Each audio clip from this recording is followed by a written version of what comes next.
Do you want to tuck for me? Oh no, we'll show everybody on mic.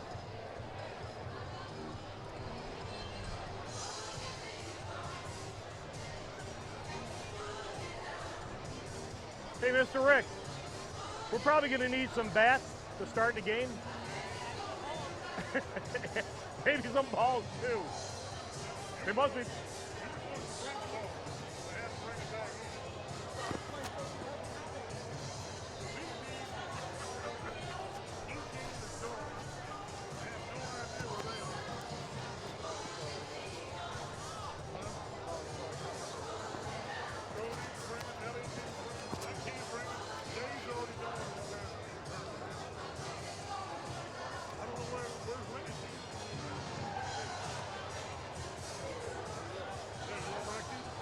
I do have a key in here.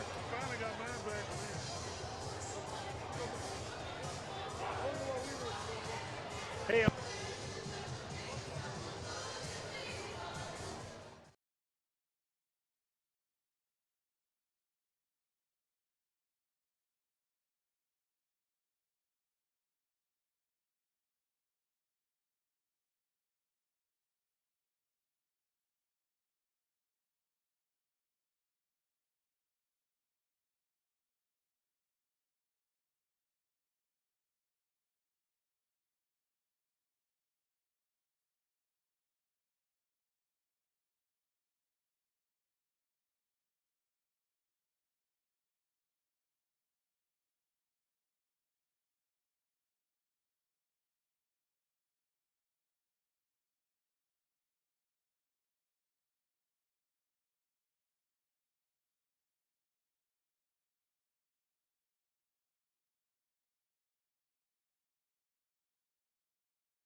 Each and every day you come out here to It is USSSA Men's Major World Series. We welcome you to Champion Stadium for our first of two semis. The two of the big hitters are here. Smash It Sports, Backman, Louisville Slugger battling tonight at ESPN's Wide World of Sports here in Orlando. We're together, Don Cooper, Kate Smith. We are glad you're with us. We just watched Jeremy Yates win the Home Run Derby and a spectacular show there, and now maybe a little bit of a prelude, because these guys in this game can hit it just as hard as we saw in the Home Run Derby. There's the lineup for Combat Sports. Let's check out their starters tonight.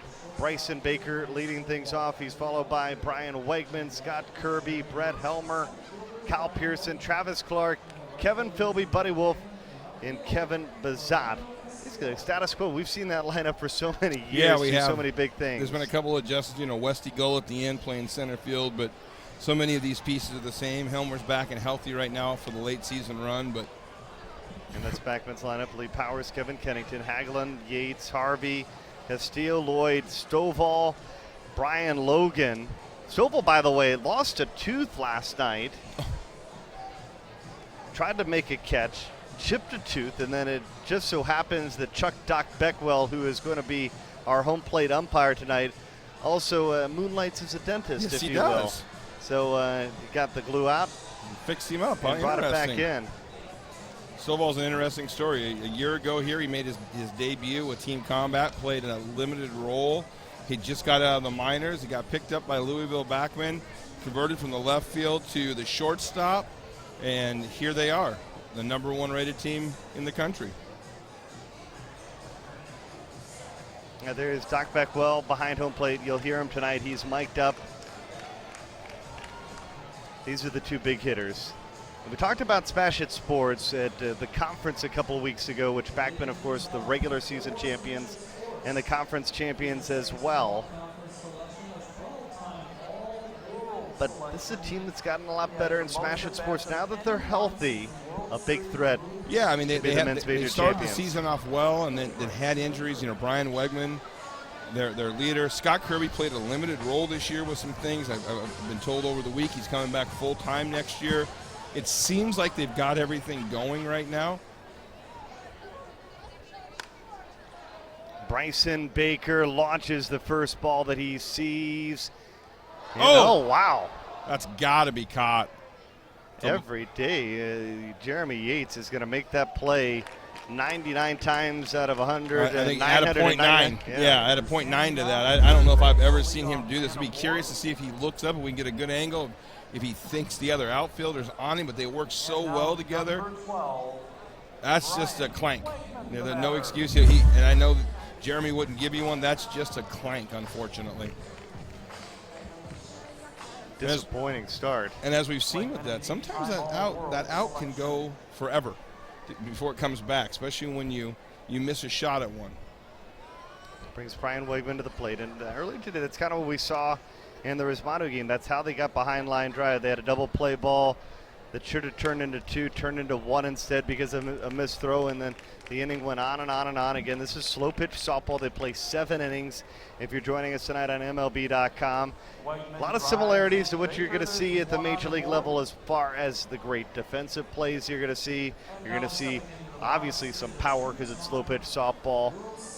But you got to make the outs. That's what's most important. And I think the defense obviously gets overlooked at this level. Absolutely. You know, here's a guy talking about MLB. Scott Kirby spent many years in the minor leagues.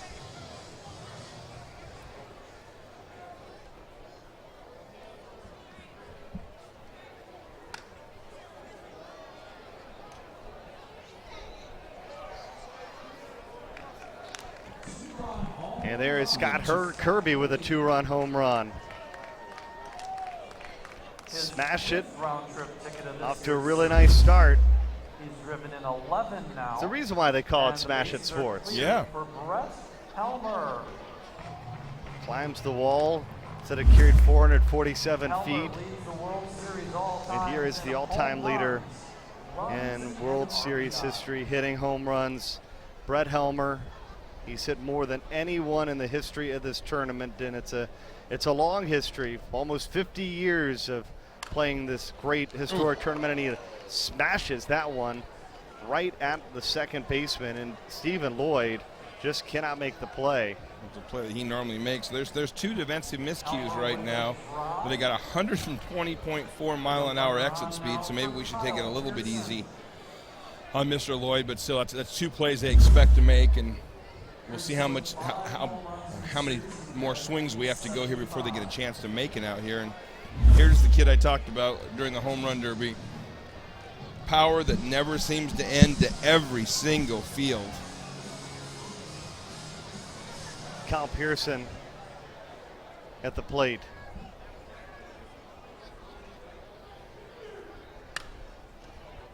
Missed that one. Still going to carry right to the wall. Gone. Gets up, gets out. That's one of the things that I really love about this game. Neil Haglett almost pulled in, and we've seen the outfielders make so many big plays. And that is an absolute stone-cold miss that still went 415 feet, 11 inches. And now a second-team all-conference selection and a 2014 think about the All-World selection. Travis.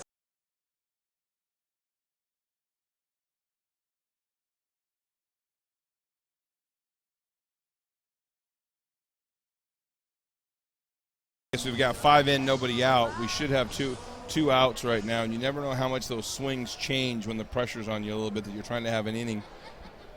As soon as you kick the ball a couple times, you put them into a free swinging mode. Travis Clark. Look at this. Deep, and it's off the wall in center field here.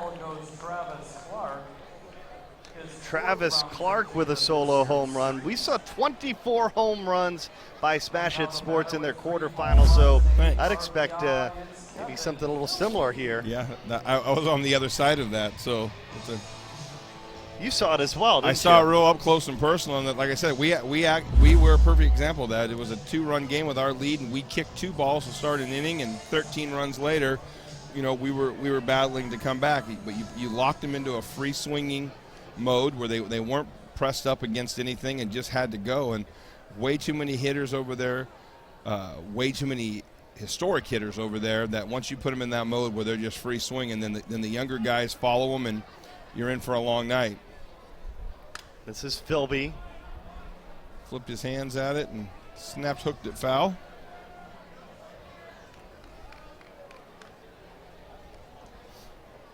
And Smash It Sports, they really put on a show. Obviously not the show that you want to see when you're in the other opposing dugout. But it was. I mean, that's what they are. And these teams are all so good at that. Again, like we've talked about, there's 18 teams here. The military team plays their way into here, and there's also another play-in team. So the 16 teams that qualified during the season, it's the 16 best teams in the world. That ball crushed by Philby, and look at this start for Smash It Sports. 7 runs here in the first inning, and let's put it this way. This is a really big game, obviously, because you win this one, you've got yourself in a really good spot to be the men's major champion at the end of the day. Yeah, and when we changed the format of here, it used to be this, the tournament went into Sunday, and we brought 4 teams back to Sunday. And, Saturday was kind of the carry day. Now, with the Buddy Wolf just got one of his own, too, so we're all going to join in and eat a little bit tonight. Wow, that one went over both walls. I think they may have called that foul. I don't think he agrees, but I think they're bringing him back to the box. That's a tough angle for us here. We should tell everybody the camera angle down that wall, down the way this park sets up. I don't know if we'll get a great shot at that, but Chuck Doc Beckwell called it foul early. Don't know if we can get a shot at it. Here it is coming off. You make the call, Bernie. You're a better ump than I am. This one definitely looked fair. That's a home run. So we've kind of had a flip-flop of events. One that looked foul and was called fair, and one that was fair that was looked foul, and Buddy Wolf, sky-high pop-up, and Backman finally gets it out. And, if you're just joining us, you're a Major League Baseball fan, you're turning the game on, you're like 7-0. Oh, man. What else is on tonight? Dancing with the Stars, but 7-0, it can wash away. Like we saw the game before the home run derby tonight. The defending world champion Rismondo was down 15, which we do play a run rule here. They were down 15 with 2 outs in the 5th, needed a hit to keep it going, got it, and then walked back and won that by scoring 18 runs in their final 2 at bats to hit a walk-off home run to win that game and keep their weekend alive, keep their hope to defending their title alive. It was an elimination game for them. So both of these teams are shooting to be into the high 30s. If you get in the high 30s in the stadium, you expect to win. But, right now, the Louisville boys there, the Backman team has gotten a little bit of a help there. Right. That was a clear home run, I think, on replay, and we should say it's clear for us. We got an extra look at it. Correct. That's why they ump and we don't. But right now, let's see if that looms.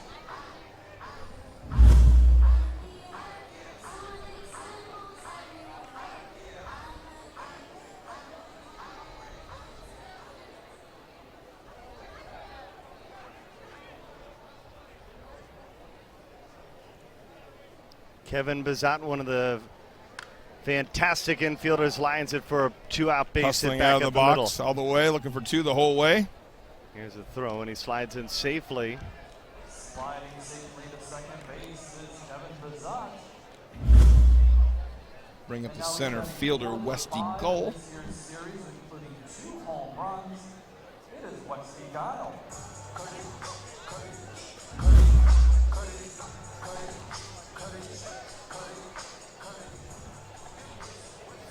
Westy was a mid-season acquisition. They needed some center field help, and the Smash It organization went out and got him, and he's been a real nice addition to them. Brought some youth and some enthusiasm. He's a CrossFit freak. He travels all over doing that, and so they throw him out in center field. He's kind of a wind-up toy. You just run him out there, Bernie, and let him go.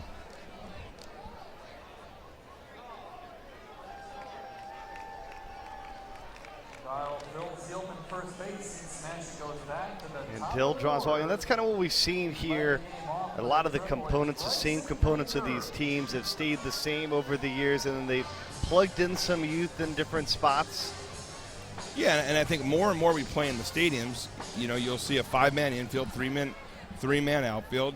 Unlike a lot of the softball you may play around the house or came up playing where you'll have 4 and 4. So these center fielders have to be able to run, and you say, well, it's Major League Baseball center fielders run all the time. But tomorrow, one of these teams that come to the losers bracket, if they were to win it, are going to play 5 games in Orlando, Florida in 90-degree weather, 80 to 90% humidity right now down here. And you've got to run center field for 5 games, over a 15-hour window. it's grueling. It is, to say the least.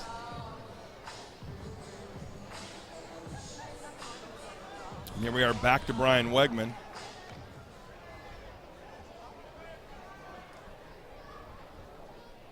They bat it around. You see this often in slow pitch softball, and It's gonna Wegman run away from him. finds his spot. And look at this start.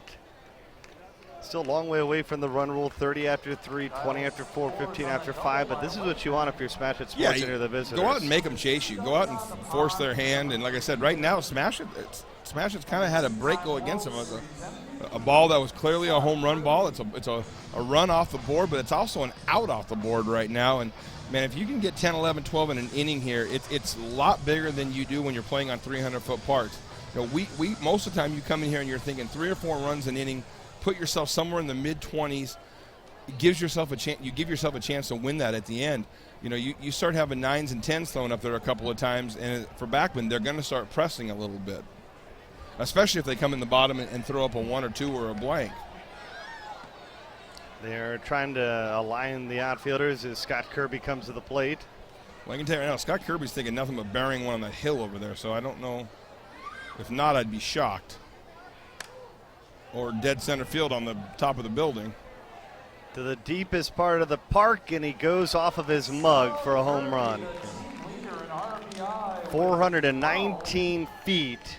Check that, 14 RBI for Kirby in the World Series. And how about the start for Scott Kirby and for the Smash It squad? And here comes the Hall of Famer Dow Beggs out to do a little slow down here, and talk about mid-season acquisitions where Westy Gull came over to Smash It. Dow Beggs came over mid-season, replaced longtime coach Larry Cartuccio. We've talked about this in previous broadcasts. Larry had done a phenomenal job, led them, a Hall of Fame manager in his own right. Dow Beggs in his first coaching position, phenomenal player, was a teammate of mine for a long time. We called him Dirty because he gave you everything. And a lot of us thought that's an interesting move, to turn an organization over like this that at the time was still the #1 team in the country, right? And you make a coaching change. And a lot of people questioned it. The message board coaches really called it into question, and they went on a run after that. I think they've kind of taken his personality right now. So it's hard to talk about Jerry Backman and his organization and second guess it right now when you make a move like that. It was a very, very bold move. Brings up the toughest out of the tournament, Brett Helmer.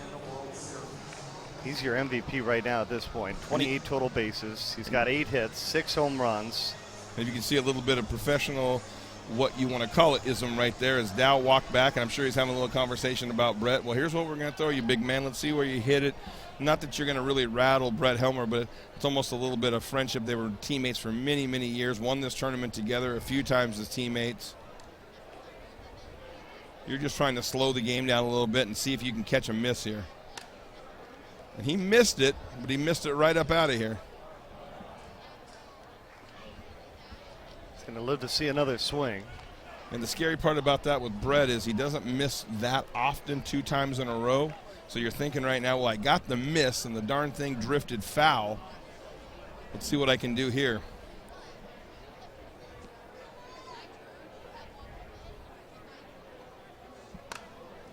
Got 2 misses. You got to make the play now. Helmer hustling down. They'll retire Helmer, but not before a gigantic start for Smash It Sports. 12 runs here in the first inning, but the regular season champions, Backman, they can smash it as well. They'll come to the plate when we come back to ESPN Wide World of Sports. Each and every day you come out here to the park, you give everything you got. Behind every good team is a great coach. Our hands are not in here, hands are out. Today's coaches mold tomorrow's leaders. A lot of hard work. We know the blood, sweat, and tears that go into the job.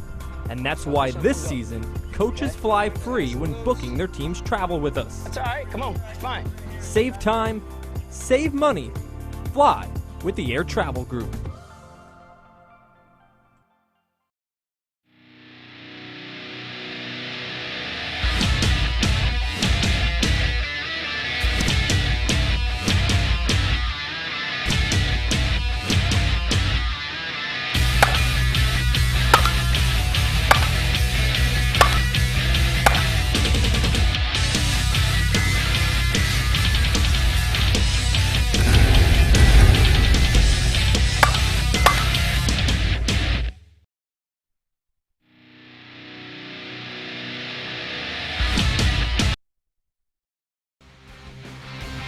We are back at the USSSA Men's Major World Series here at Champion Stadium. Backman Chop coming to the plate for the first time in the contest, and they trail 12-0, but Backman, they were the regular season champions. They had a huge performance, especially right from the get-go. It's a Backman team that got a lot younger, including this guy right here, Lee Powers, who moved over from last year's champions, Resmondo.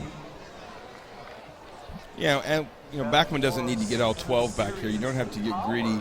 You've got the hammer. You're the home team. Go get 4, 5, or 6 here and kind of walk the number down a little bit. Lee Powers right back up the middle. You don't see, again, for baseball fans, probably not quite as many balls hit back up the middle in slow pitch softball as you'll see in baseball. Well, part of it is the 5-man. The 5-man infield. You'll see here where we're going to slot somebody back and forth where we've got the infielder. And if you're at home scoring, we actually score that position. It's still as the 10. It's still listed as an outfield position, but the 5th infielder takes a little bit of that away.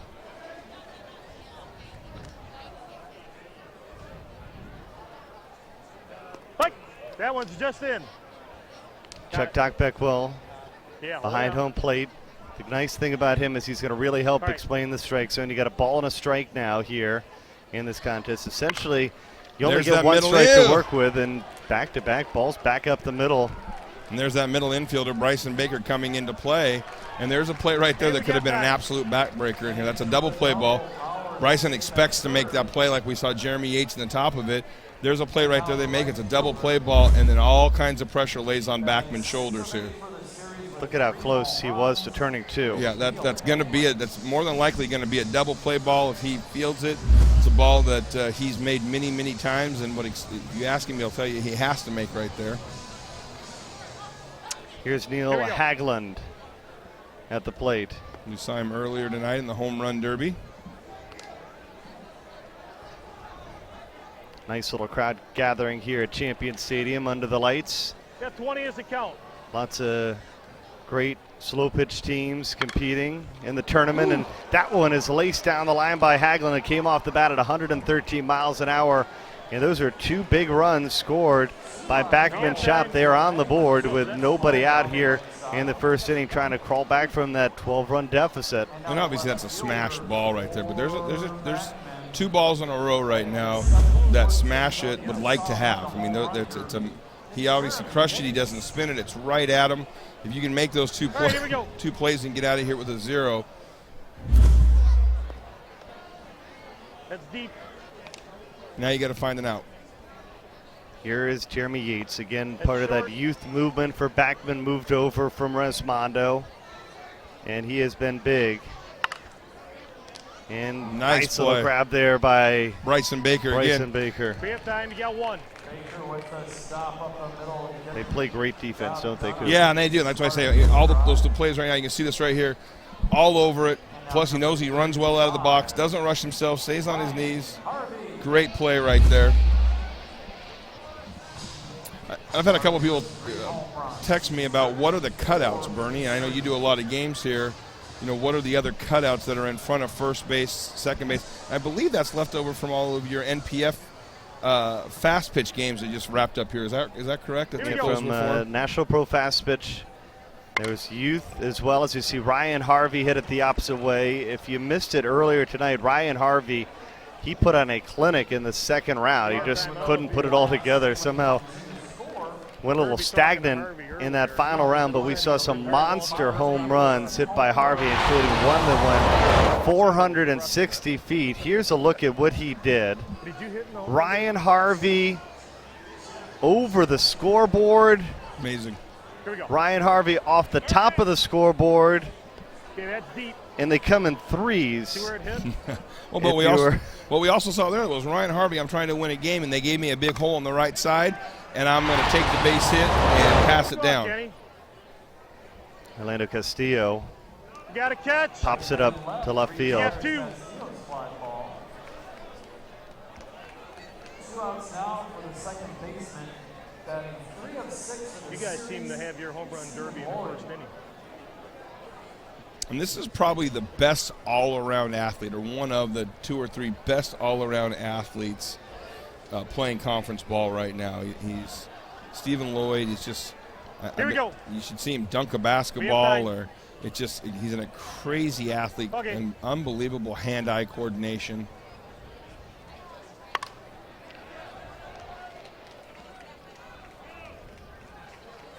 Stephen Lloyd got the hustle. We have time. I know his passion is to become a professional fisherman. And here is Stovall. John. Chuck Doc Beckwell. Maybe check out how his tooth is. Call a ball and strike and get a dental appointment all in one night. That's a pretty good. Too much. And you got, again, Doc Beckwell, our home plate umpire, is mic'd All right, up tonight, and he's probably one of the biggest characters that we will get behind home plate. First pitch a little bit short, tell him not to spit.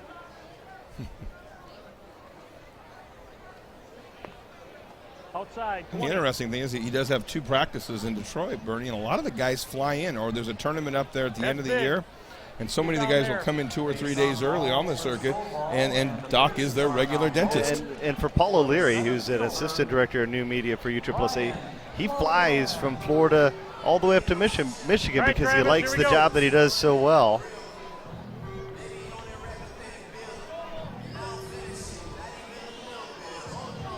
This is Brian Logan, the slick fielding center fielder for Backman Louisville All right, here we Slugger. go.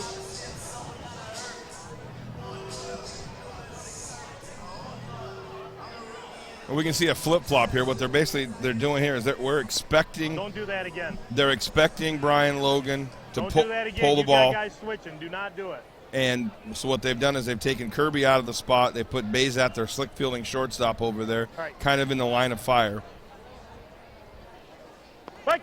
saying, hey, if you want to try to go push it, but we think you're going to pull the ball here. These teams play each other a lot. You know each other's tendencies. Now the big deal is for Travis to pitch to it. And that's a pitch right there he's not supposed to throw. 1-1. It's 1-1. That ball drifted outside. You're playing him to pull right now. The last thing you want to do is help him. Base hit back up the middle for Brian Logan. Oh, we're going to have a play here. Yep. Great hustle. We have time. Logan, 2-run score on the drive through the box. And now the So pitcher Backman with 5. And this is kind of what you were saying. You don't need to get all 12. Yep. They're in great spot right now. You've got the hammer. You've got 5 or 6. You rolled your order over. That's the other big thing about that at bat right there. Sure, you picked up a run. Andy Vitzak's here to pitch. He's turned himself into a very good hitter, but he's here to pitch. So no matter what happens here, if he gets a knock, it's a couple of runs, great. But if not, you're starting your next inning is going to be right back to the top of your order, and then this is a bonus right now. So A bonus of 2 more. Look at this start. 7 runs for Backman in the bottom of the first. They've answered right back. It's 12-7 now. Okay, we're going to get time right here. And look at this. Billy Messina is going to do the slow walk a little earlier because Backman's having just as big of an inning as Smash it had in the top of the first, it looks like. we got another social media question that came into us and it said, why did we hear the umpire tell them not to do that again on the Kirby Bazat switch?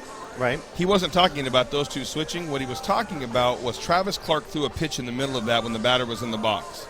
Okay. So that could be deemed as delay a game. He could have, if he wanted to, called a ball on Smash It, on the pitcher on the mound there. So, and it's also one of those things that some umpires, and Doc's a very, very good umpire. He's one of the top umpires, but they're always a little edgy. That's what I've always said about umpires. They take that sometimes as a sign of disrespect. Don't throw a pitch when I've called timeout. Don't do that. So those of you who heard that, you're allowed to switch all you want. If you want to put everyone in left field, that's great. You still have to have a catcher who is lined up in foul territory. Everyone else can be where they want. That was directed at the pitcher, not at the infielder switching. Lee Powers at the plate.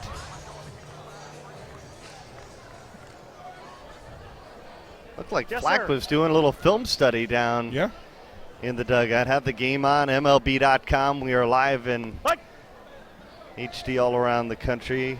And Tracy, there's nothing wrong with that. I mean, that's a technology advancing. That's what Tracy Flack does. He's one of their statisticians. 101, that's too high. Another midseason acquisition when the coaching staff turned over, Bernie, was they had to bring in a new stats guy. And Tracy Flack, who ran the plumbers and pipe fitters team for years, Got a catch. Moved on up. Great catch by Brian Wegman there to close that out and carry us into. But like I say, Backman did exactly what they needed to do right there. Cut that in half, and now let's go to work. All right, we're moving on to the second inning. 12-7 our score here at Champion Stadium.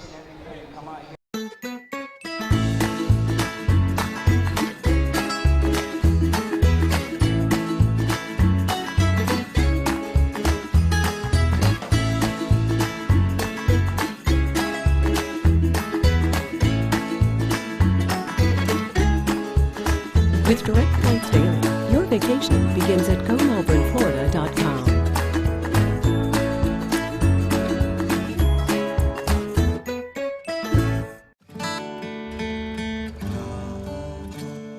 So you're up at dawn, kid, look alive. You've been saving for a big man cave. Good luck with that, Dave. You made the most of your retirement plan, so you better learn to drive that RV, man. So many things you're doing in your life. Nationwide is on your side.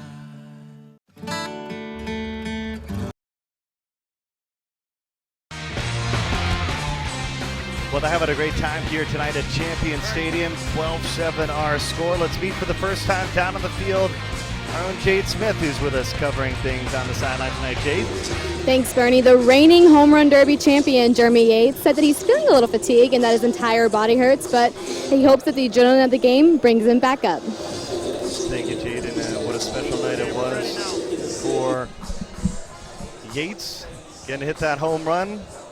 This is what it's all about. They are having just a great time here at Champion Stadium. Couple thousand people getting a chance to watch the Mashing Boys. You get a chance to put on this show around the country at MLB ballparks to get a chance to see the long ball home run derby. So a couple people that have seen Major League Baseball venues, they've come early and seen some of these guys that they're familiar with, the Philbys and the Wegmans and company. But not only did they put on that show prior to the MLB games, but this is the big show that they enjoy during the summer as well. Yeah, absolutely. And wait till you see this place tomorrow night, because what we have right now is most of these teams are still in their tournament. Yeah. Right. By tomorrow afternoon, 50-60% of these fields, in some cases, will be down to 3 or 4 teams left in the winner's bracket.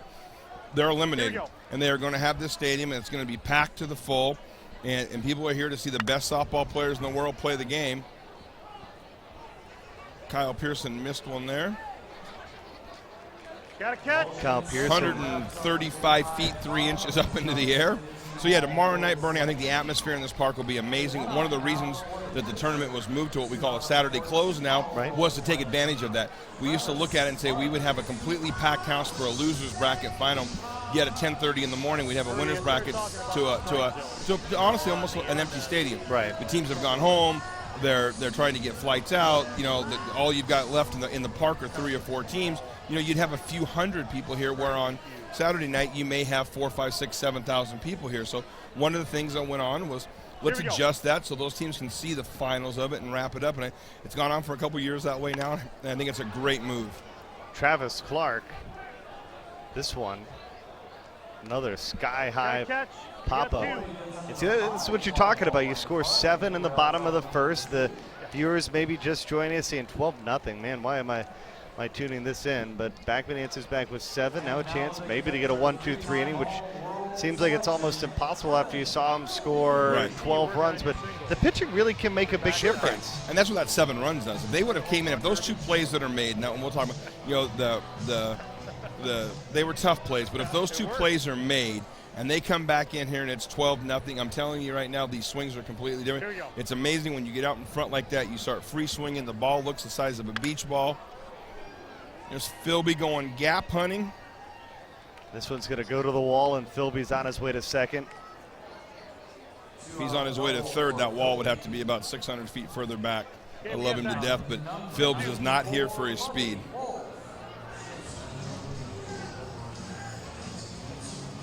And here's big Buddy Wolf that, and that kind of that first inning changed a little bit. A ball that we sure thought after replay was a fair ball, and it would have been a home run and obviously another run, but also an out off the board, and would have given Smashing another shot at the end of this. See if he can answer with a couple here just to add on and keep the pressure going.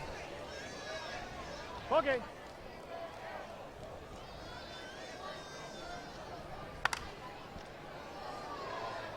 Buddy Wolf.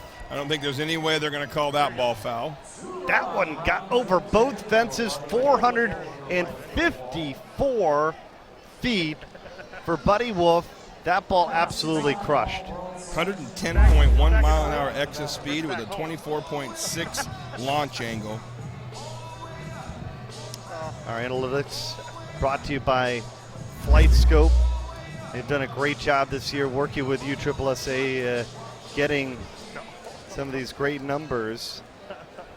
Not only are they looking at these numbers in baseball and fast pitch, but great to see it incorporated into slow pitch as well. Absolutely.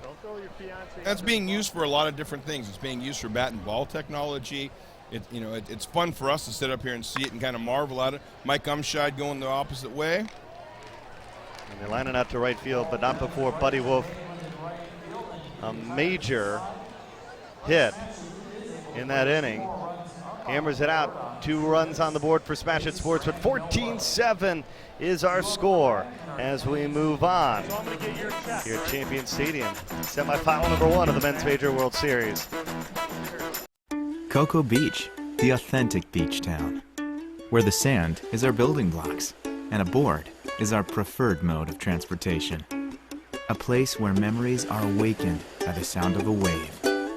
It's the home of the original, home to the iconic, and home of the legendary. Cocoa Beach. It's still cool. Your beach vacation begins at gococobeach.com.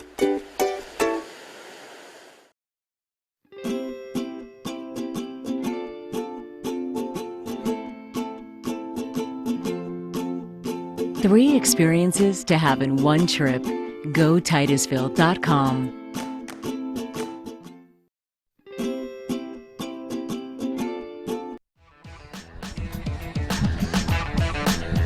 Back at the Men's Major World Series.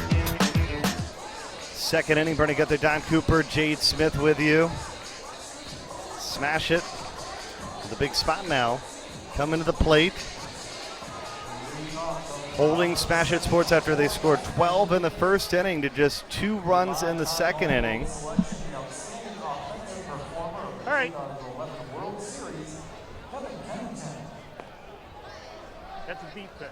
Kevin Kennington comes to the plate, leading things off. And Kennington, there's no doubt about that one. They're going to say this one goes almost 470 feet in the air off the bat at 111 miles an hour. Yeah, like we were talking about. This is huge. We were talking about with Flight Scope.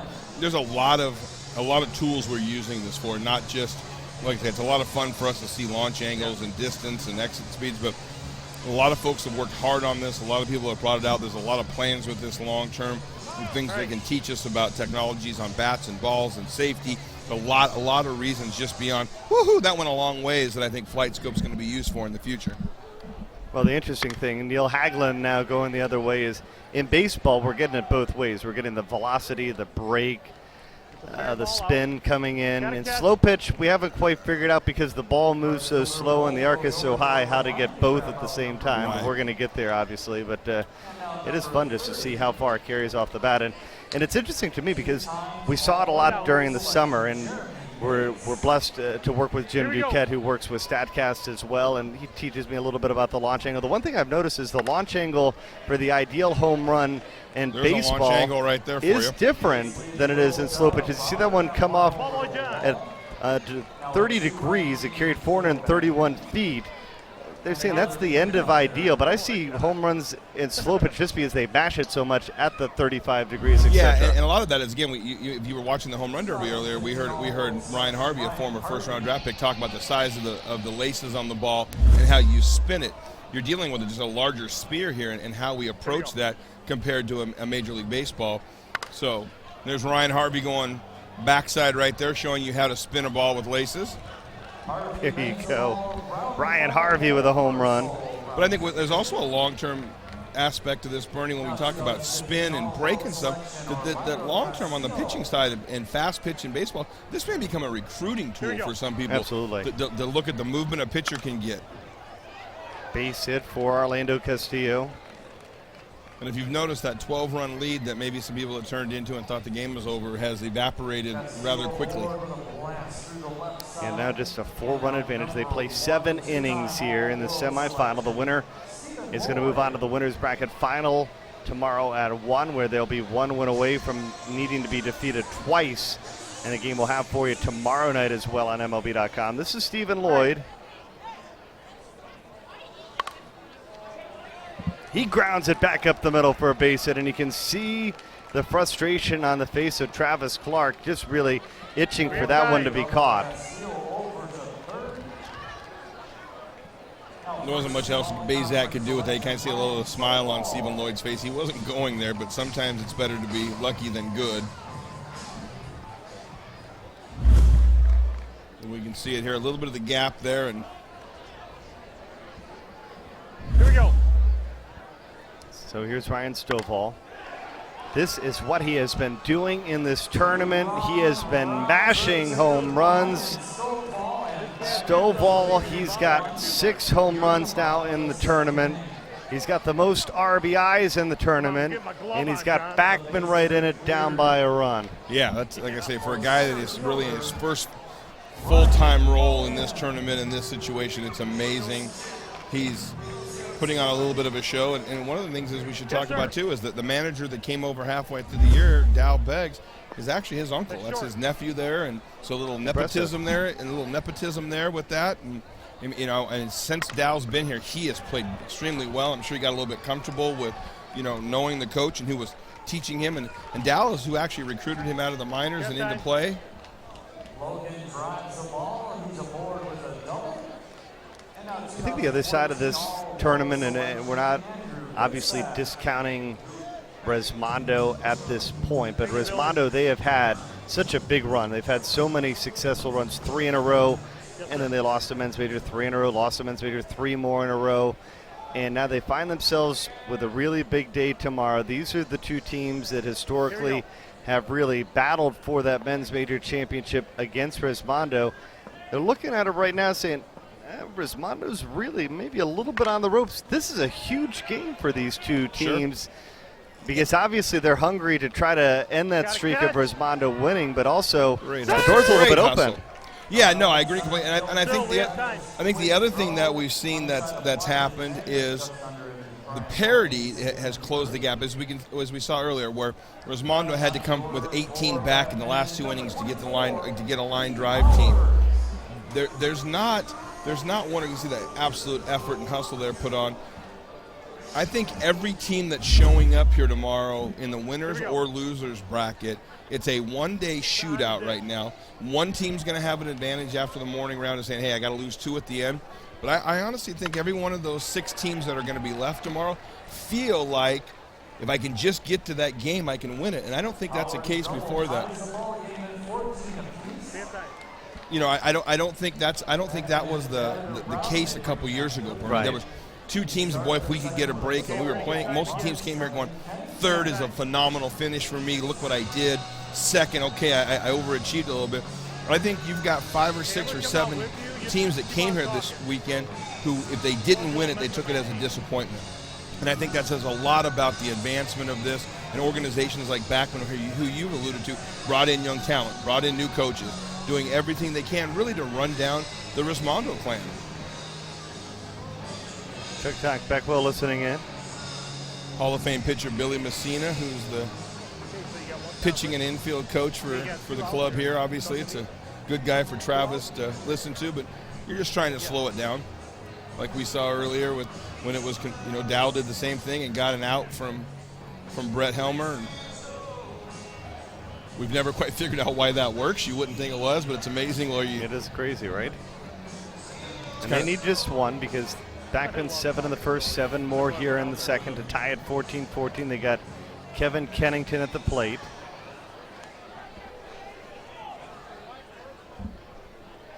Yes, sir. That's on the dish.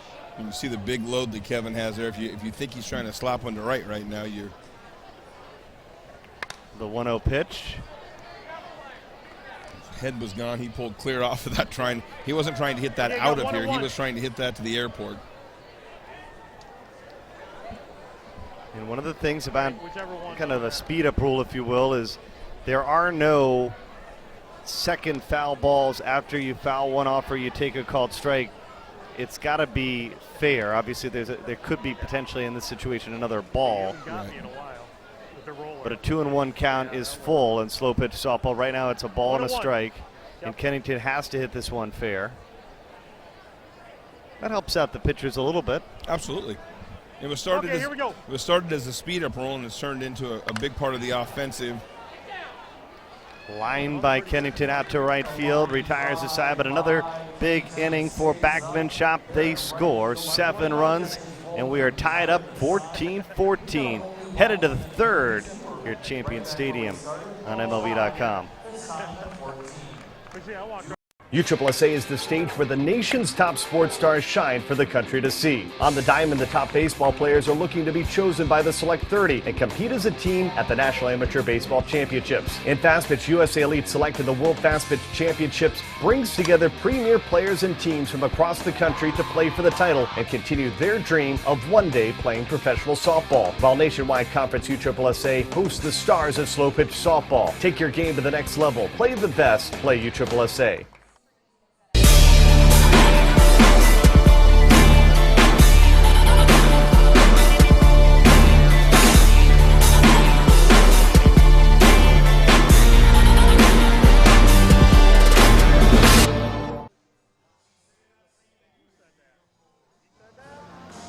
We are back at the Men's Major World Series, 14-14, top of the third. They play 7 innings. All right, here we go. And the winner of this one moves on to the winner's bracket final. It's a double elimination tournament. The good news, obviously, is the loser of this one, though it is a little bit longer road, they're not out of it. Right. My girls, my wife, my girls all listen to this. So, and both of these teams have key components that have done that, have lost early and come back to win this tournament. Both Dow Beggs and Brett Helmer were a part of an 08 team that lost their very first game here and came all the way back and won this tournament. And both of them have been on the other side where they've been the undefeated team, think you're in the catbird seat and lose 2 in a row. So it's been done here before. Like you said, nothing's over, but you'd sure like to take that undefeated path. Kevin Bazat, oh wow, Stephen Lloyd, how do you do? Shows you what he's got right there. And Kevin Bazat, that's almost fair because Kevin Bazat's done that to many a player with his slick fielding. So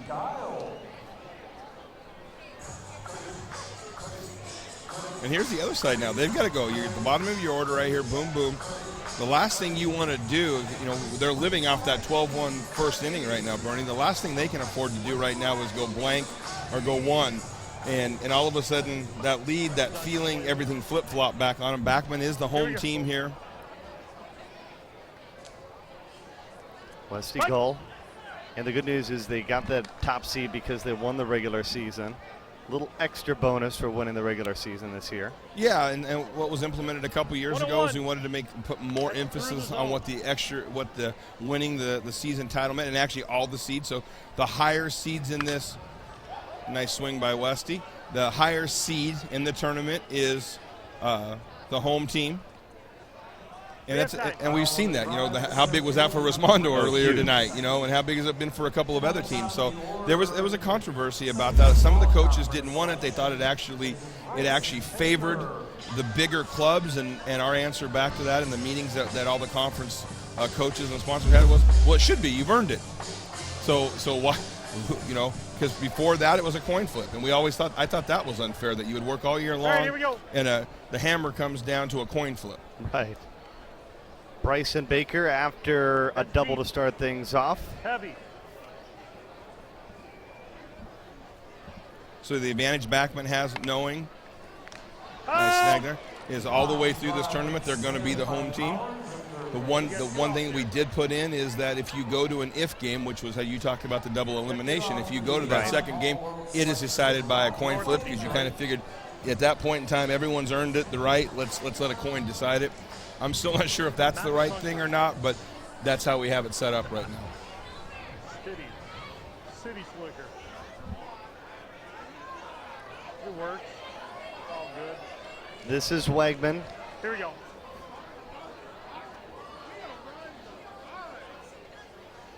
Right.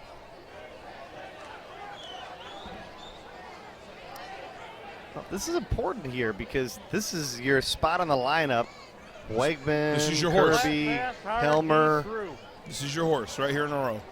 And on the other side, if you're Backman, you can get it out here. They'll be blanked, and obviously it goes without saying quite the opposite of baseball. Ryan Logan's going to come up throwing here. You got to get a crooked number almost every inning. That's kind of the goal, right? Yeah, like we talked about, we shoot for 3, and you hope you run into a couple of big innings. But if you can average 3 in a stadium, put yourself in the 20s, you're normally in a good spot. Because if you're averaging 3, somewhere we run into that 6, 7, 8 run inning, and it's great. The blanks kill you because all of a sudden they wipe away that 7, 8, 9, 10 run inning that you have. So it's psychologically too. Just keep Backman chasing right now if you're smash it. I don't care if it's 2 runs or 3 runs or 4 runs, but just keep making them chase you. This is Scott Kirby. 1 is in for Smash It Sports.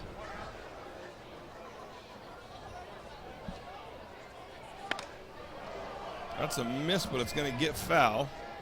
A rare souvenir for the fans. And you're going to see what you're going to see too. If we get it out here, is you're going to watch Dow Beggs get that group up and you're going to start hearing from that dugout some version of lead change.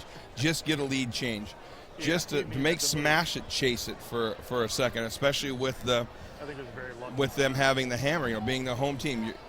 So this might be the one of those swing at bats we talk about where Kirby's here to hit home runs. Give me a 3-run lead right now. Scott Kirby's got to hit this one straight, and he does. He's going to carry.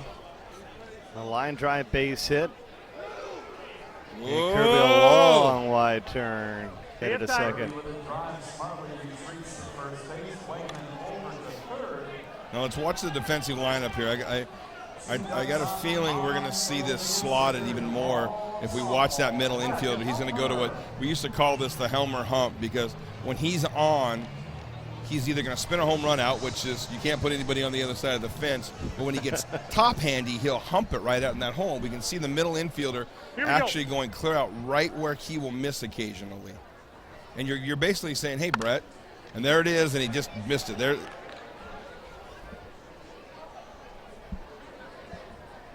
And people say, well, why doesn't he just go backside there and try to shoot one in that empty hole out there? Well, when you've hit more home runs than anybody else in this park, if Helmer wants to try to roll one through the left side, as a coach, you'll say, roll it over there, big man. We'll take the single. I hear you there. You've hit 1 trillion home runs here. Well, if you do that, though, there's this drive in there. Kyle Pearson, you talked about him being the biggest up-and-coming hitter. He's it for me. Not only right now, he's the power prospect I've ever seen. I'm not old enough to be around when Androff popped on the circuit. And there you go right there. I mean, he just literally hit that to the moon and beyond. Yeah, that's a foul ball. 1 foul. We'll see if we can get a review on that right now and see if we're sure look like it, but there's some murmuring. But if you're in the Smash It dugout, no matter where it landed, you thought it was fair, and if you're in the Backman dugout, no matter where it landed, you thought it was. It had to knock you down, I guess. I don't know if we're going to get an angle to see that, Bernie. What do you think? This is just a towering fly ball. It did look like it went foul at the end. I agree. Still carried 440 feet.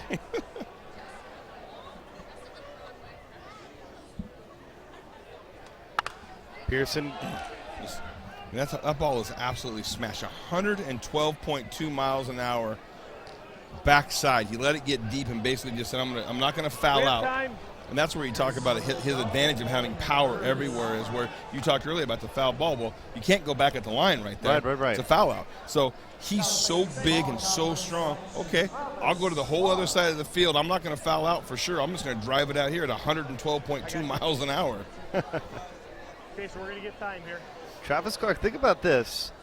We talked about how important this inning could be, and Smash It Sports, as opposed to being blanked, they are starting to put things together with 2 outs. Yeah, and that's what you just have to keep pushing. As soon as this gets tied and Backman goes to hit where it's tied or they're just chasing one, you're going to see the energy level come up over there right now. And that's what they don't need to see. The huge swings right now. And this is a tough conversation. I kind of think I know what Dow's thinking, as Travis Clark has absolutely been wearing it out. And I think there's some times maybe you would think about going to Philby, trying to slot him. But we're in a park that plays so much smaller to right field than it does to left.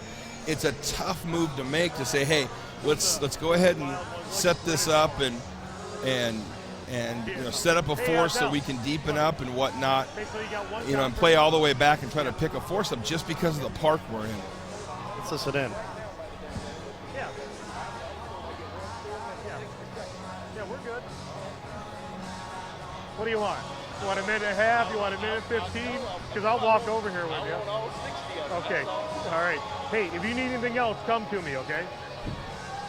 He's already been the team's personal dentist. Yeah, he's done everything he can do for him. But that's just, that's Dow understanding. Yeah, it was like the British one, so it was okay. Kind of flowed right in with them. And this also may be, okay,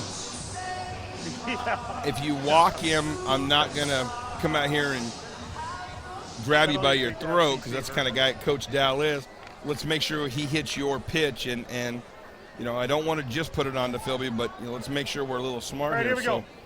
You may see him live everything inside. Just pound it on his hands. And he didn't. That drifted out, but he might get lucky here. That one. There's the timeout. It always works. I don't know why we don't always do it. Sky high pop up. Side retired. Jade Smith will join us when we come back.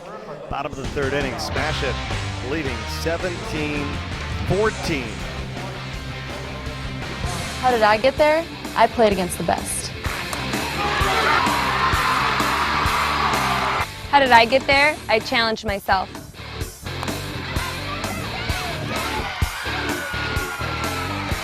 How did I get there? I raised my level of competition.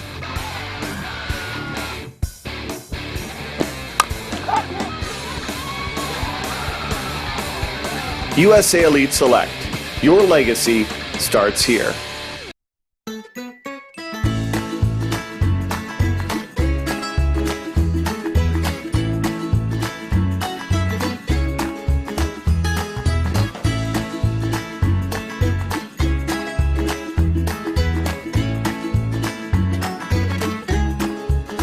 With Direct Flights Daily, your vacation begins at GoMelbourneFlorida.com.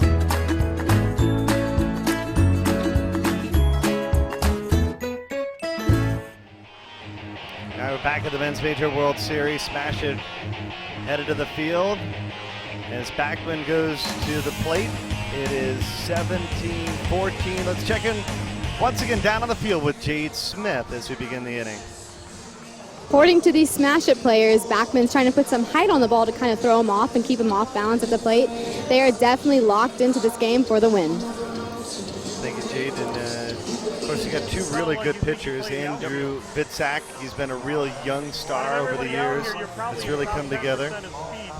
Yeah, and I think what Jade's talking about there is what we're talking about. It's 3 feet from the point of release up to 10.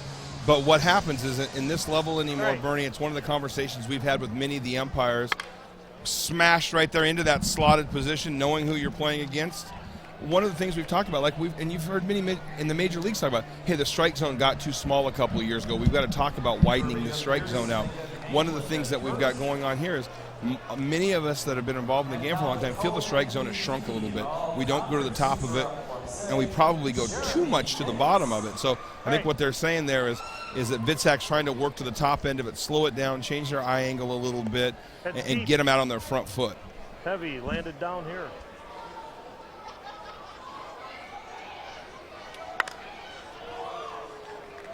Jeremy Yates shows why he's the offensive, or the MVP of Conference USSSA, going up over Helmer's wall, give them a little taste of their own medicine. But we've talked many times over the last couple of years, Bernie, about what can the pitchers do. You're standing 50 feet away out there, and on the other hand, But until you get in the box and you understand the knuckleball and you understand how much these top 15 or so pitchers can make the ball move, and also how fearless they are, because you got Ryan Harvey standing in the box 50 feet away, as we've seen, hitting 113 mile an hour, 114 mile an hour exit speeds, and you know, it's a bit of a fearlessness there. It's almost a goalie mentality in a way. That was a four-seamer that was about 3 feet inside. About 3 feet. We actually picked Doc Beckwell up there talking to Phil, because like, geez, he just swung at a four-seamer, meaning that there wasn't a knuckleball. He spun it out of his hand. It was short and inside, and that's and they're on demand. What we talked about, right up the middle, Kirby. Hustle everywhere. You gotta love that play though by Mike Umpire, off the deflection, off of Clark. Here you go. Clark can rub it later. As you can see under his pants right there, that got his glove. But you can see he's wearing a Cascade lacrosse helmet that he's got decorated up. He's wearing shin guards underneath it. One of the things that UTRIP says is they don't mandate any of it, but they allow all of it. And I've been trying to get you now for about 5 years to come pitch to us, and you've yet to take us up on the request. You're going to need a helmet. You're going to need some a block wall. Yeah. I'll do it with a net. Give me a bow net. Jack Lucas would give me a bow net, I would think. For that he would. We'd all fly in to watch. Might be his next commercial for next season. We protected Bernie, it'll protect you. That I'd be okay with. And back to the dental patient who's whacking it all over the yard right now. Yeah, Ryan Stovall. By the way, just to complete the story, probably a story that Stovall didn't want to really harp on because it was a misplayed ball for him. Pop-up probably should have been made. Instead, it went off his bottom tooth. From what I understand, a clean break. Doc Beckwell, actually, everybody came out to try to find the tooth. Doc Beckwell's the one that found it, washed it off with water, and then after the game, put it back in. That is full-service umpiring. 17-15, headed to the fourth.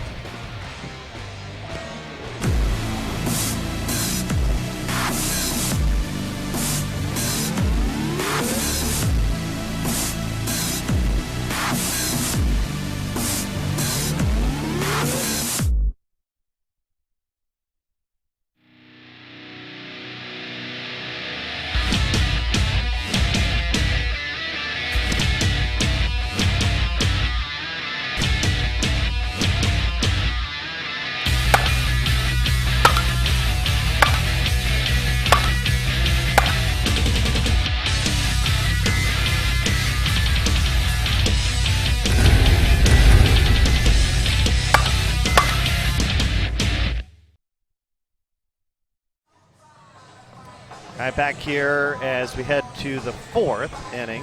17-15 our score. Hey, in baseball, you have been running down to first base because that would have hit you.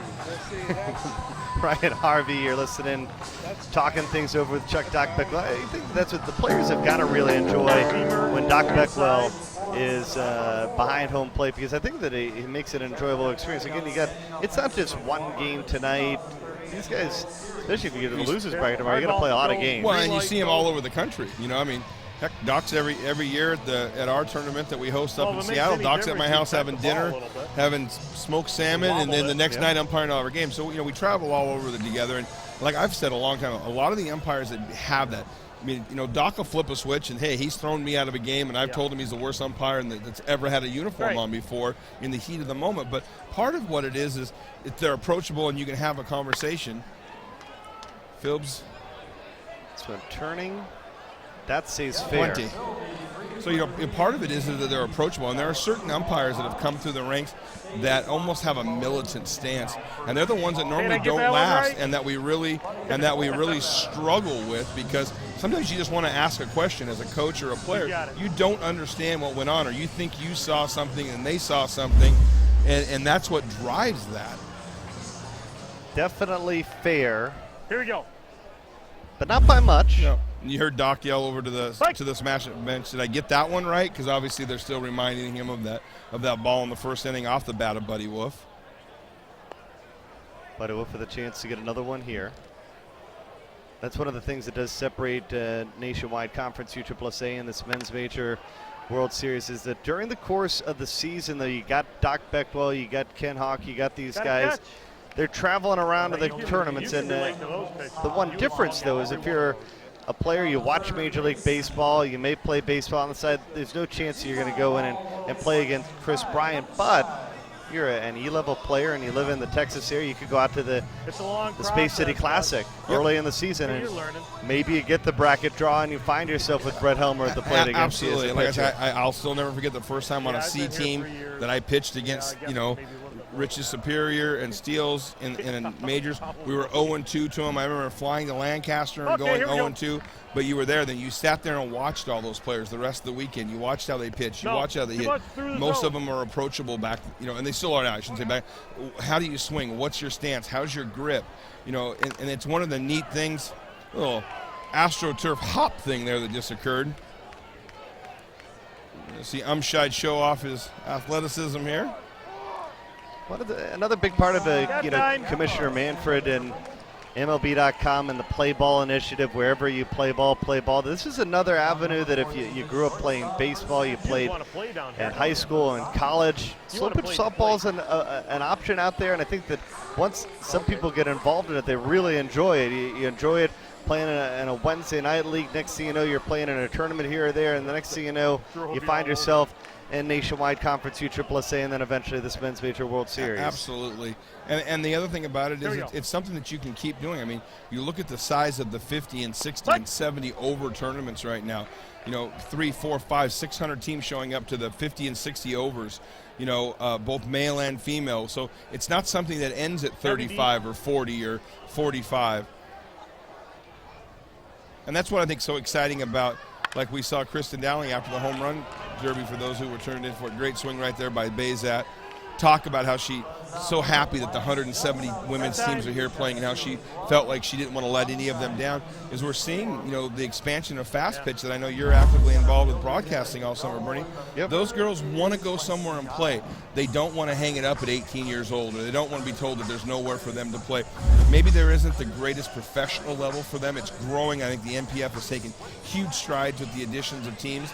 But all those girls that are playing at the D1, D2, D3, JUCO schools, they don't want to quit. And this is giving them a legitimate, true place to continue the love of the game and the love of being on a team. Absolutely, I agree. Westy goal. and I talked to, and I'm so privileged to coach.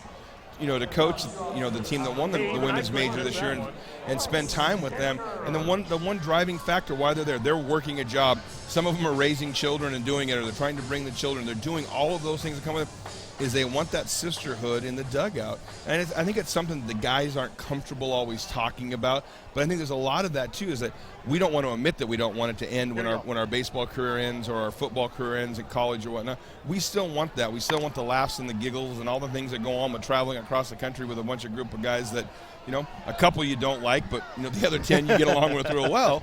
And I think it's something maybe, we're not as comfortable. We're supposed to be, men and not have it. But I do believe that's a big part of it.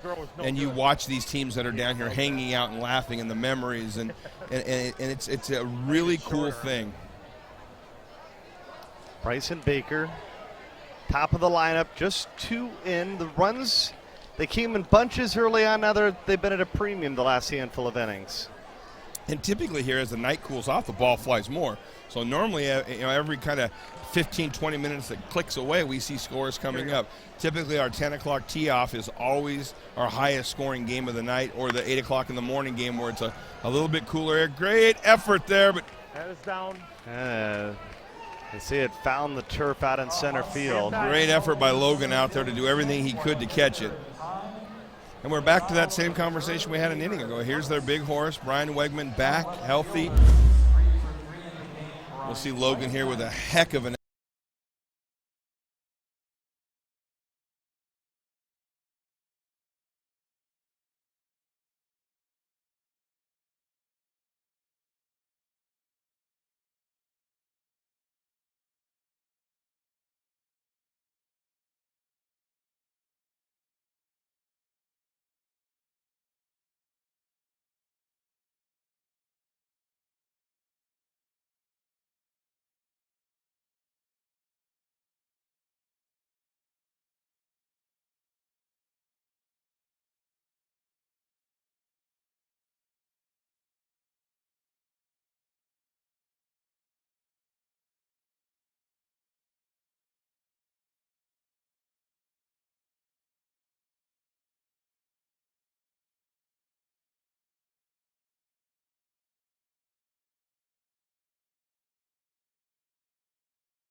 All right, Dal, come to me if you need something.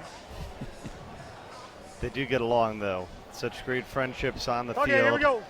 But they definitely have that fiery, competitive nature, especially when Dow you're talking about Beggs. here. He has the world-famous line, "Doc, I've had a belly full of you one night," and we thought this place was going to get torn to the ground. He's as competitive as there is.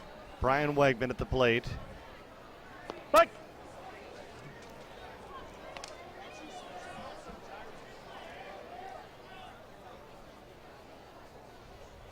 Good nibble. Right to the zone. Make him lift it. That was a real good 0-2 pitch. Wow. Cranked and caught right back up the middle. That was absolutely spectacular by Orlando Castillo. Dow Beggs is the greatest manager in the history of softball.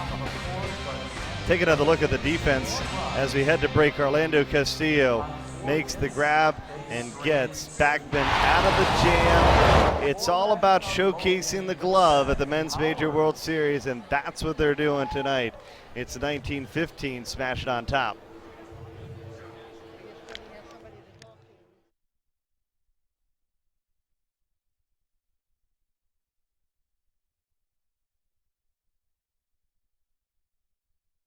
Each and every day you come out here to the park, you give everything you got. Behind every good team is a great coach. Our hands are not in here, hands are out. Today's coaches mold tomorrow's leaders. It's a lot of hard work. We know the blood, sweat, and tears that go into the job. And that's why this season, coaches fly free when booking their team's travel with us. That's all right, come on, it's fine. Save time, save money, fly with the Air Travel Group.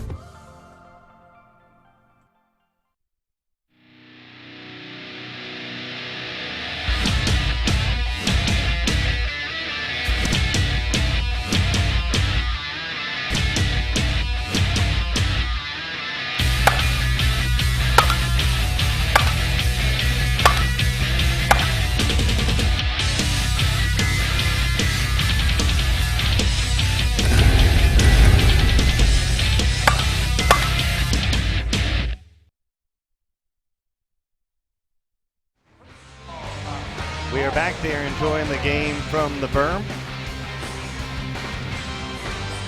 Beautiful night under the lights. For a little slow pitch softball on the air with you. Brian Logan checking into the box. The Men's Major World Series on MLB.com. We have one more semifinal, 3rd Street and Scene after this one. And then, of course, the championship game is going to be on MLB.com tomorrow night at 7 o'clock is the scheduled time. Obviously, as long as the rain participates, that can be a little bit of an issue here in Central Florida in September. Rain, lightning, or a 57-54 4.5-hour game. We've seen all of those things. Yep. Vidsak is the batter. Backman has trailed the entire way. They tied it at 14 in the second after they scored 7 in the first, 7 in the second. Smash it, they really set the tone with a 12 in the first. That was the difference. The bats have kind of settled down.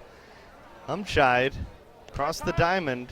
That's the one thing that's always impressed me about Smash It. They're missing Luis Reina playing defense, but this is a team that's really been solid defensively over the years. Yeah, and losing Luis Reina to Rosmondo was a big loss, but they've answered back, and that's the nice thing about having the veteran Bryson Baker, who's been a shortstop, a center fielder, a middle infielder, a first baseman over his career.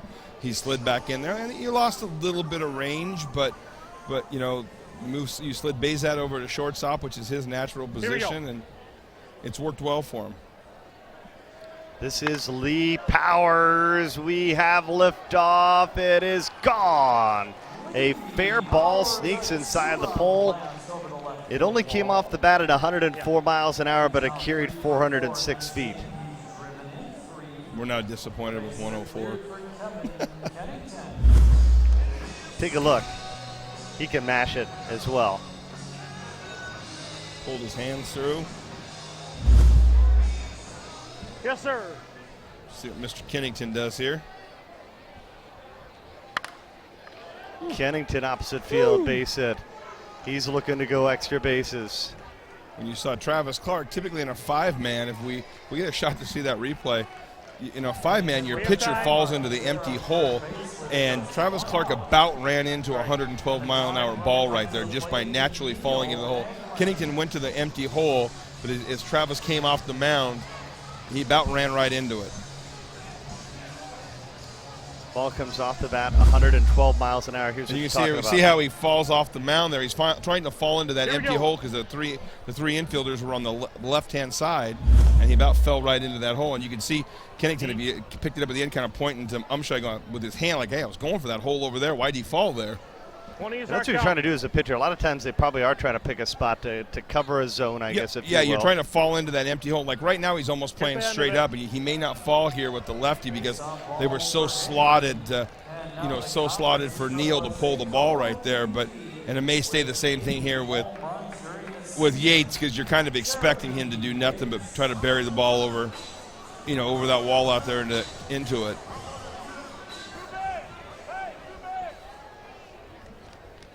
And you can see he's taking a step back here in this situation. There's not really a hole for him to fall to. He's not going to fall to the 5-6. 20.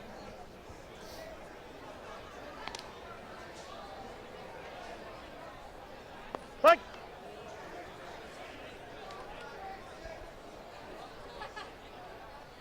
Jeremy Yates, the home run derby champion. There's that knuckleball with no spin. Yates, he got it at 111 miles an hour, but that's a case with just no spin on that ball. So there's two away for Ryan Harvey. We're back to that big swing here. They've closed it to 1, but they've yet to take a lead in this game. And just psychologically, what's that do, especially this late in the game? If Harvey can hit a gap and let Neal run and get it tied up, or obviously the big man go right up out of here and give Backman that first lead just to see how the energy and the body language changes on that. And you can see there still a bit of a baseball swing. Travis trying to work up in the zone a little bit and got him to miss again. And Harvey put on a show earlier, but we've yet to see him with a big hit tonight. But Backman back within 1.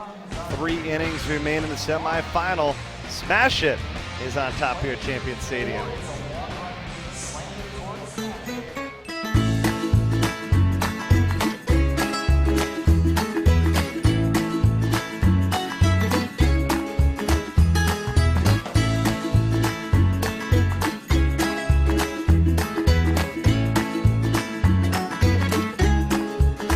With Direct Points Daily, your vacation begins at GoMelbourneFlorida.com.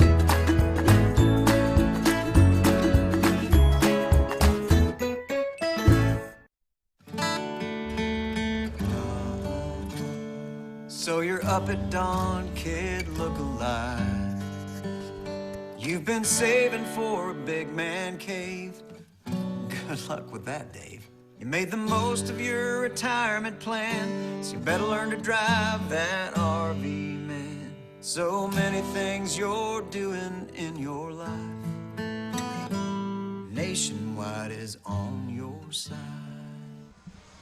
And we are back on MLB.com. A reminder, the USSSA Men's Major World Series coverage.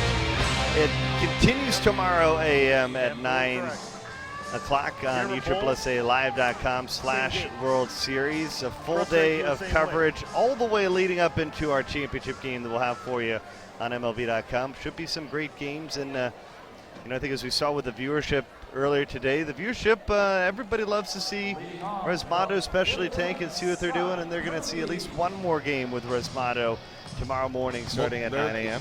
For lack of a better way, they're the Yankees, right? You're either 100% in or you're 100% out. There's nobody that's a casual Resmado fan either way.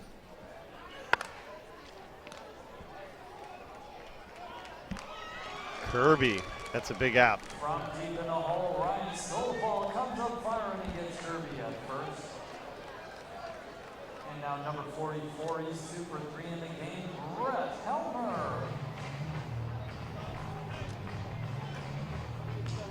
I think that there's a lot of, just like you've seen a lot of Resmado fans over the years, there's still a lot of really Smash It sports fans as well that really have a following for Yeah, this that team. have followed this core, through their adoration of laser vision into ASP and Smash It, and as the sponsors have changed, the core group, the Wegmans, the Helmers, the Kirbys, have been here. You definitely have your fans. They're gonna snap hook that foul.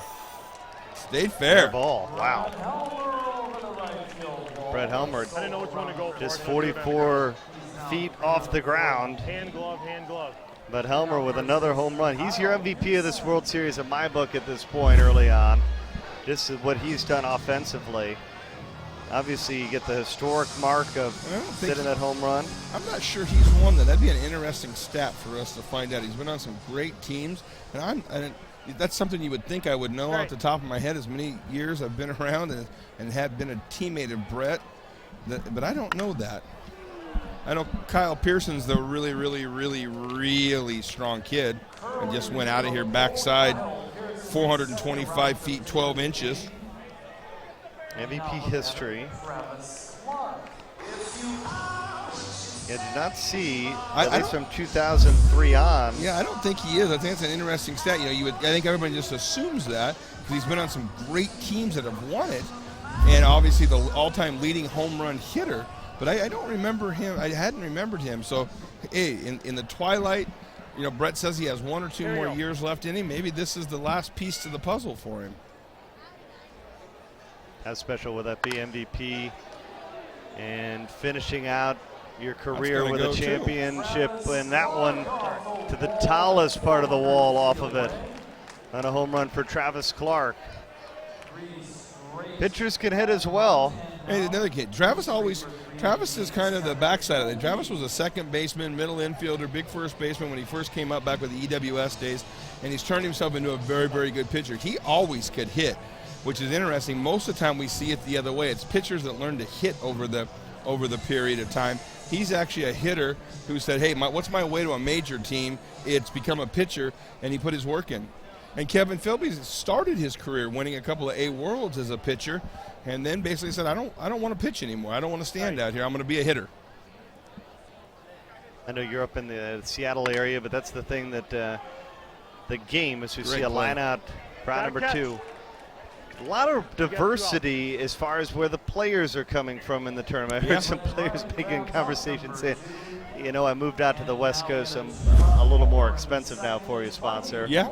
No, there is. And there's a lot of players out on the West Coast that are doing some big things. There are. Like we talked about in the home run derby where we had Steele off the TaylorMade team that's out of Canada. We had Todd Newton, who was a Canadian who now lives down in the States. We've seen players, from all over the country be found, but some of the smaller mid-budget teams, when you have talent, that factors in, Bernie. Sometimes you say, I really don't know which one of these guys I like more, but one lives in Cincinnati and he can drive to 6 tournaments, and the other one lives in San Jose and I've got to fly him to all 13. The kid in Cincinnati gets picked up. Buddy Wolf smashed it. The big man hustles. Again, you're talking about how many. That's the good news for these guys. You stay in the winner's bracket, you got short days. You're playing just a game a day. But these guys, they're hustling, and they still could have a handful of games left in this tournament. One of these 2 teams, obviously, tonight's going in the loser's bracket, and even tomorrow, the way it finishes out, the winner of this is still going to have at least 2 games to win it clean. Could have to play, 4. Even if you win this game tonight, you could dump the next game and still have to play 3 more. So, there's no easy path with it shortening down to the Saturday night finish. Again, like we've talked about, I think it's the right decision. Gives us great crowds. Wow. Gotta make that missed play. A gift. He knows it. And that's dangerous. We talked about how giving the extra out, you could flash up and 3 on the board turns to 10 on the board in the blink of an eye. Well, and there's 2 things about that to me, is that nothing against Bayzat and Westy, because they've turned themselves into real good hitters, but you're helping them turn their lineup right now. You make that out right there in the inning, you're leading off with their 10-11 hitter. And not that they're not very good hitters, but again, they're hitting 10 and 11 in this lineup. Should tell you they're not as good as the 1, 2, or 3 hitters. So you're helping them roll this lineup.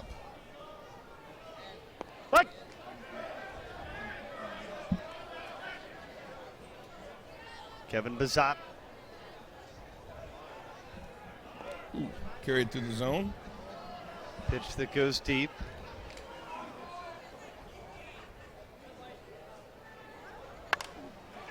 Missed it. So they're going to get out of it.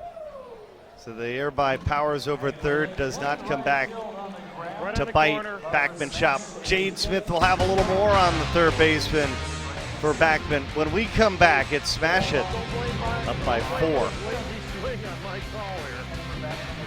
Cocoa Beach, the authentic beach town, where the sand is our building blocks and a board is our preferred mode of transportation. A place where memories are awakened by the sound of a wave. It's the home of the original, home to the iconic, and home of the legendary. Cocoa Beach. It's still cool. Your beach vacation begins at gococobeach.com.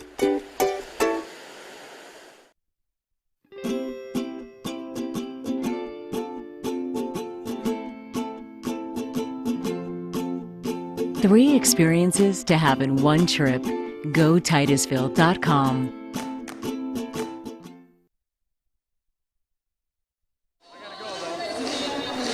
We are back here at Champion Stadium. Join the conversation, hashtag Men's Major. And tell us a little more about Lee Powers, the third baseman for Backman Chop, Jade. Thanks, Bernie. Some interesting facts about the powerful Lee Powers is that he owns his own restaurant called Fraser's.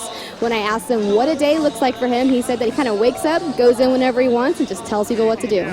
Bernie? What are they cooking, Fraser's? I think that might be an oversimplification because I know how hard he works. That doesn't shock me because he has that kind of sense of humor. I've heard it the other way around, like most restaurant owners. I've heard he's there 24/7, but that doesn't shock me, that answer. Lee Powers. No one blowing Lilo. What he's cooking there is good old home North Carolina cooking, I got a feeling, because if you ever met his daddy and his uncle, I don't think they're vegans. Are you here just to harass the dugout? The middle is open here in the bottom of the 5th. Where's the restaurant at? I may have to go up when I'm in North Carolina. He's a North Carolina boy. I haven't been there. We'll have to take a trip up there together, Bernie. Halsey probably would bring us in, find us a spot to be. A basket catch out in center field, right? Would he bring us in for the weekend? I would think so. Yeah. You might have been mistaken, Kurt. That energy is ultra. One away. Oh, yeah. Here's our aforementioned Stovall. Oof. I don't know where that's at. I honestly think that's a strike. You can see Kirby, he says just over him. I don't know. That's what we talked about earlier about opening the strike zone back up. Stovall caught. We got a catch.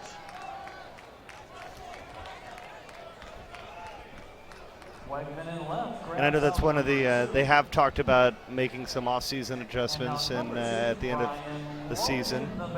Yeah, and it's one of those conversations. It's not. I don't think with the conversations that are going on by many about this is changing the strike zone. It's calling the strike zone as written. And I reference back. I think it's very similar. And when I went back and kind of looked at some of the things that I read and looked at when they went through this in the major leagues a couple of years ago, the same thing they were saying there. Hey, we're not trying to. Great catch by Brian Wegman. Off to the races, tracks it down, and he retires aside. It is all about having wheels and having the ability to hustle like this. Hot shot off the bat, and Wegman uses his legs to take away what could have been extra bases.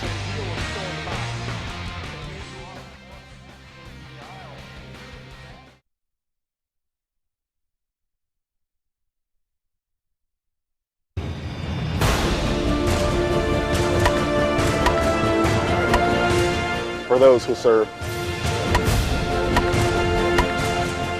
for those who protect, for those who save, for those who have sacrificed. The Heroes Tour is dedicated to you.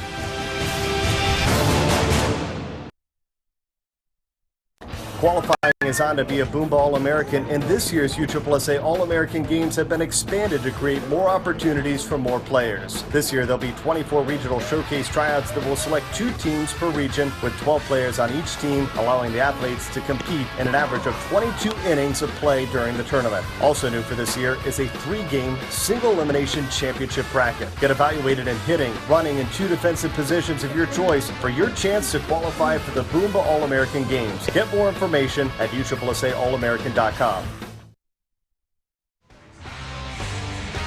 We are back here for the 6th inning. Brian Wegman with a spectacular grab to end the inning. You love the hustle. That's what you see so many outstanding athletes play this inning. Here's a look at the final play to end the inning. And especially out of your veteran who's coming back from injury. And then we have a leadoff play there where it's an out right to the middle infielder, right to the pitcher, right to the middle infielder. Here we are. And now the top of the order, and Bryson Baker.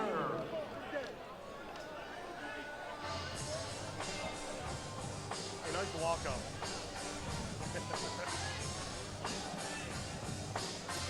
Couple of big questions, and we haven't talked about it. Actually, DW and I got a chance to talk about it tonight, but the bats for this tournament, you see Bryson Baker at the plate. It seems like the bats were a huge story at the beginning of my time here at USSSA. They used to bat test the bat after a home run, and it caused a little bit of controversy because you use a big hot bat, if you will, to hit a home run, and it's tested, and it seems like it's too late. Now they've gone to a really good system where the bats are in a bucket behind home plate. They're compression tested to 220, and because USSSA is really interested in making sure that the game, I guess for lack of a better term, is as clean as possible, they're now, any bat that failed compression, they're cutting it open as well. Correct. Your thoughts on that? Well, I think it's the right move, and also as well, they test after every day. So what I mean by that is, when this is over tonight, someone's going to stay here, and the teams that are the 6 teams that are left in the tournament, all of their bats will be retested again. You'll be notified if one of them has failed. You can replace it tomorrow. What goes on? If a bat breaks during play, they take that bat and cut it open. It's something that all the manufacturers have agreed to replace those bats. And then this year, a step that's never been done before was 1st, 2nd, 3rd, and 4th place here. Right. All of their bats are being cut open. So that was a move that, has never been done before. The manufacturers agreed to it. The players here are actually very excited about it. They're like, hey, I have no problem with that. I'm tired of being accused of. There's our running great play in left field, comes up with a home run the next inning like it's supposed to happen according to the storybook. The book of Wegman. Yeah. So, I think the players here, I've heard nothing from the players but positive about it. I'm excited to see. I know that there's been quite a few bats already cut open this weekend and inspected by manufacturers, and from what I've been told, every bat has been clean. I've heard of nothing else like that, which is awesome. Well, the key is, from the outside perspective, there are some people that play at different levels of the game that come here, they watch this game, and they say, there's got to be something different going on because I'm not hitting the ball like Ryan Harvey does over the center field fence. What are they doing different? Well, again, and obviously the ball technology is changing. Yeah, the size of a building. Size of a building. If you're the size of Ryan Harvey and you're not hitting the ball over the fence, find the new sport. I mean, it's that's what it comes down to. Or go work with Ryan Harvey and have him teach you his swing. But yeah, no, I mean the ball technology, the bat technology, like we talked about with Flight Scope, tracking it and looking at lots of reasons, that's going on. But I think one of the largest falsehoods that are out there is that everybody talks about the new bats that are being composite, and that's kind of when you came around, Bernie. Right. When you joined it, we were in that conversion from different alloys and metals into composite. Well, that's when bat altering began, according to a lot of the keyboard jockeys out there. It's the furthest thing from the truth. Right. I've been here a long time, and I remember when PSTs were heading to Texas to be adjusted and shaved and reweighted, and you heard all the stories about machine shops that were doing everything. We still, unfortunately, to this day, see it in youth sports, which is very, very frustrating to us. As many may know, I work for a manufacturer. I work for PSG, which owns Easton and Combat. So it's something that I'm very passionate about it on the youth sports. And what I've always said about the adult stuff, if you're doing something at the adult level, you're making a decision. You should be an adult. You know what's going on. But when you have parents, you know, fathers and mothers that are out there doing this kind of stuff to 7 and 8 and 9-year-old equipment, it's wrong on so many levels. So it's something that's being addressed across the board with everything. Brett Helmer missed it. The deepest part of the park, and a rare out for Brett Helmer in this tournament. Almost everything he said has worked. Has been square, yeah. 2 more here for Smash It Sports. We are moving on to the bottom of the 6th. Smash It leading Backman by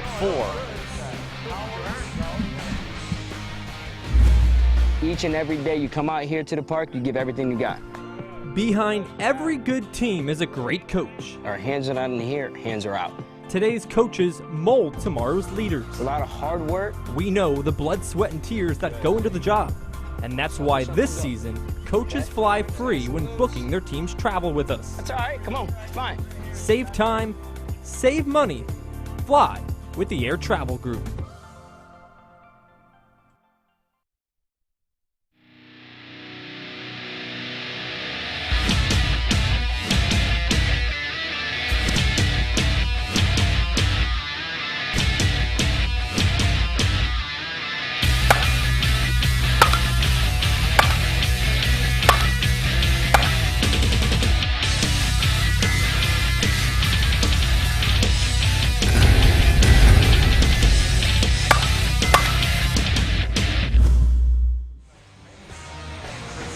All right, we are back. All right, here we go. It's been a graphic-filled night at Champion Stadium under the lights. Men's Major World Series, 24-18, Smash It on top. Welcome you in. Glad to have you with us. Bernie Gunther, Don Cooper with you. Great night for softball, and you know, you think about what we've seen tonight. Not only do we see a fabulous home run derby and the effort by Harvey and by Yates, but probably about as good of a softball game as you could ask for between 2 really great teams tonight. Yeah, and all night long, the game leading into the home run derby, the Rismondo game leading into it was outstanding with line drive. There's Terry Baggs pitch hitting into the gap for a double for the big man from Florida. But, you know, everything about tonight, you know, great home run derby, you know, great performance by the female Kristen Dowling. Love her to death out there putting on a show. From Yates, you know, winning the home run derby to the game leading into it, and now this game here. Lee Powers. Oh, shitty. I'm talking about hitting it.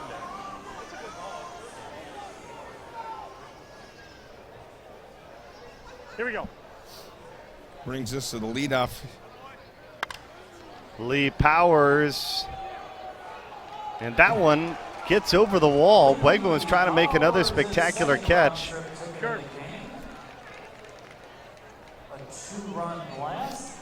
We saw Wegman make some spectacular grabs earlier. Couldn't make that one. For more on the left fielder, let's check in with Jade once again. Jade?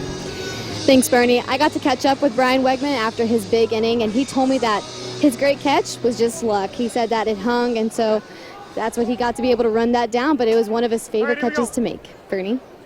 I'm sure that when you make those plays, it's got to feel good whenever you make that spectacular grab. No idea. Never ran like that one day in my life, Bernie. Oh! Doesn't look for you. No, and the thing, you know, Wegs comes from a great family. You know, his brother spent many years as a pitcher in the major leagues. So, a very athletic family. His wife Bridget was a college player, and she's actually in the tournament playing out back. When we talk about the family atmosphere here, Bridget plays for a team out of the Cincinnati, Ohio area that's back here playing in the Women's Worlds. Here we go.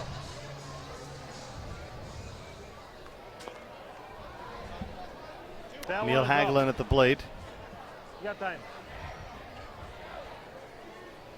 Hey, I think he's backing off.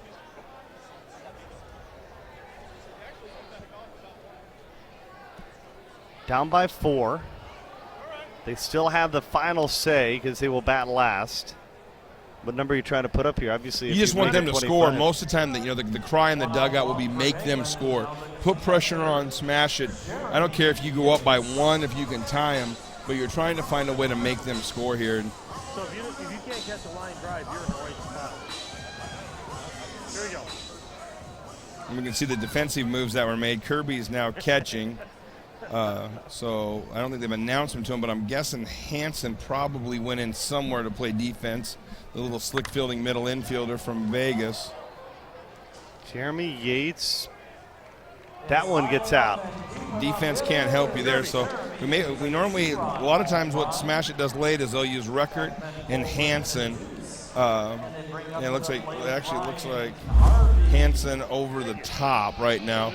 And so we actually call it when we're playing against them the offense. Which lineup are they running right now? Because they'll put Bryson over the top and Umshide at third, and that's kind of their we're going to go all offense at you, and then they'll come back at you with Reckert and Hansen at the late to put in the gloves. Here we go. See if that's going to bite or hang. Harvey's had a couple of tough breaks. 115.8 miles an hour. Wow. Went 342 feet 10 inches right into Westy's glove. Now the middle infielder Orlando Castillo. 11 home runs for Smash It Sports, 7 home runs for Backman Louisville slugger. And Harvey 2 for 4 on the night as Orlando Castillo comes to the plate, 3 for 4.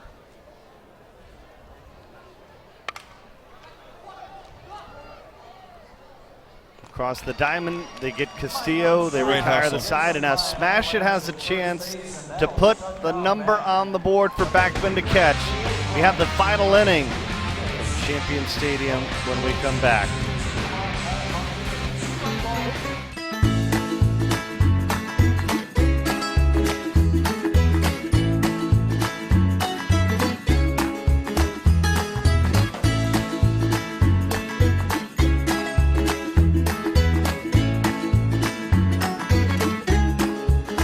With Direct Points Daily, your vacation begins at GoMelbourneFlorida.com.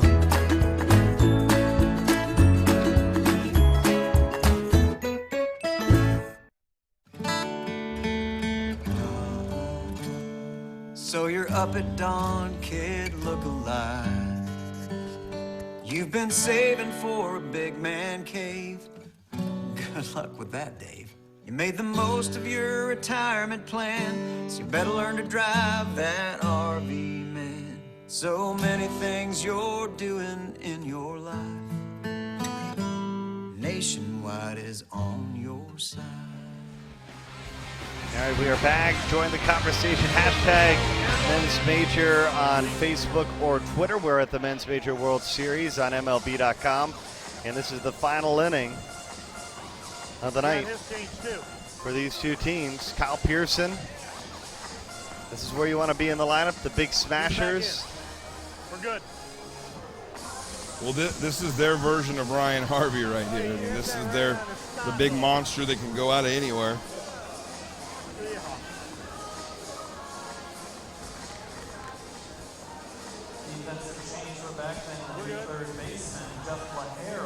LaHare is in at third base for Lee Powers. And again, that's kind of a common play that we see from them. LaHare is a great utility infielder, can play every infield position. It's the Men's Major World Series.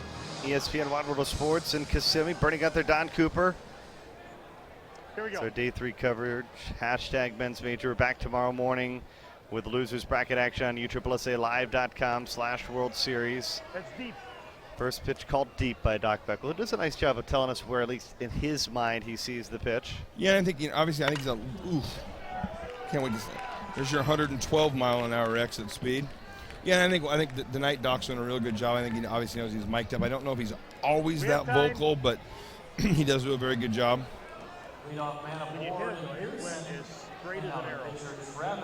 So 2-run advantage for Smash It. What, obviously I'd love to put up 12 on the board, but what realistically are you thinking here to have a good chance at Backman out of catching? If you go back out there with only a 2-run lead, you kind of in the back of your mind, you're expecting to have a problem. Right. 6, 7, 8, You know, as we saw, anything can disappear, but 6, 7, 8, you kind of gives yourself a room for a mistake, a bloop, a blunder, a walk. Two, you know, not that it can't hold. We've all seen 2 hold, 1 hold, but you'd like, I mean, obviously, I think in their ideal world, they'd like to see that first number be a 3. Just get to 30, and if Backman can come get you, you tip your hat to him. But I think they'd really like to find a way to make that first number a 3. But again, when we talked about the beginning of the broadcast, 3 an inning, 21. Right. Give me 21 going into 7, you know, into the 7th, and you've got a chance. Here they sit right now. That always seems to, in most cases, these big game hold true. Now Backman, the most that they've scored in an inning tonight is 7. There you go. 7 in the first, 7 in the second. Smash has scored 12 in the first. Full. And really, like I said, they've lived off that, Bernie.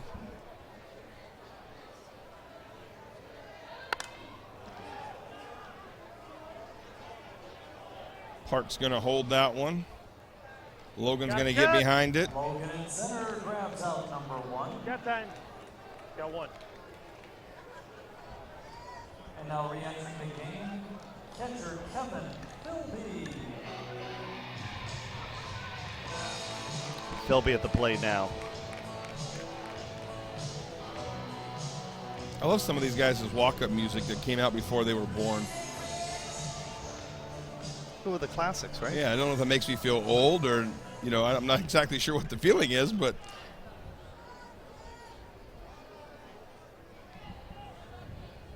All right. They need some runs. I would think that's a certain. It's going to tuck into that corner. Will there be enough room? No. Foul. Sorry. Ball 1.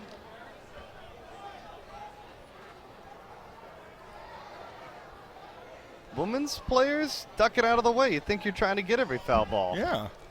Probably saying I didn't bring my glove. Probably saying I have an 8 a.m. game and I don't want a broken finger. That's true, too.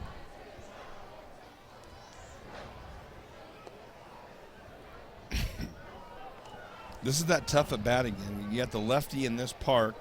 You sure would like to find a way to get out of here without him doing that. Wow. You can hear it from the crowd. Philby out of the yard, and there's 2 more for Smash as they now lead by 4. That's an interesting at bat there. You know, I'm never going to second guess Dow because he knows his team, but you know, and Buddy Wolf behind him right there. But that's an awful good pitch in a spot where. You got it. Asking you, Coop, about the second half of the lineup coming up in the 7th. Backman. Well, where they're going to be right now, it looks like, you know, obviously they're going to need. They're going to need 4 to tie, so it's going to take more than just what's coming up. And that's the other thing. When you get to 6, 7, or 8, now we're going to talk. They have to go 7, 8, 9. Almost the whole order has to come through. So. Now third baseman number 21, Mike Umpire. If you're Backman right now, you're still saying shut it. We should come get 4. You know, we've averaged that all night. Let's come get 4. So.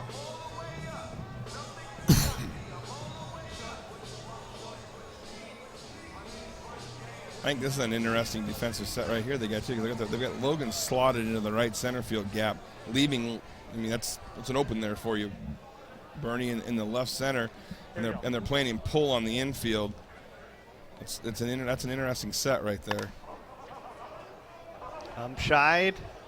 This one, it carries out of the yard. I wasn't quite sure at first, but look at this inning. First Philby, now Umpire leaves the yard, and Smash It getting a little bit of distance here now with 4 in the 7th. They lead at 28-22.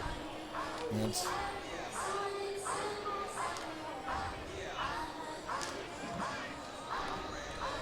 I think Bitsack was trying to live outside there because you definitely don't want to let Umpire pull that ball like that. I got an awful lot of the inside part of the plate. Kevin Bazat. We have time. Bazat with 3 hits in the game, and now center fielder Westy Kyle.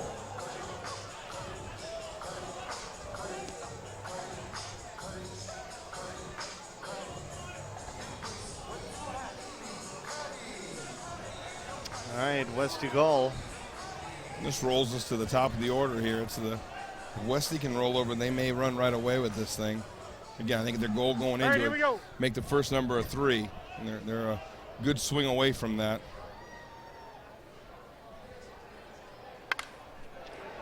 There's a base hit. He's going to score 1. Dial, his second double of the game, as that comes in to score. And now the top of the order for Smash Hit Sports. Not quite the same onslaught home run wise that we saw last night for Smash Hit Sports, where they smashed 13 tonight. Yeah, I mean, it's well used, and they're not done though. You're right back to that.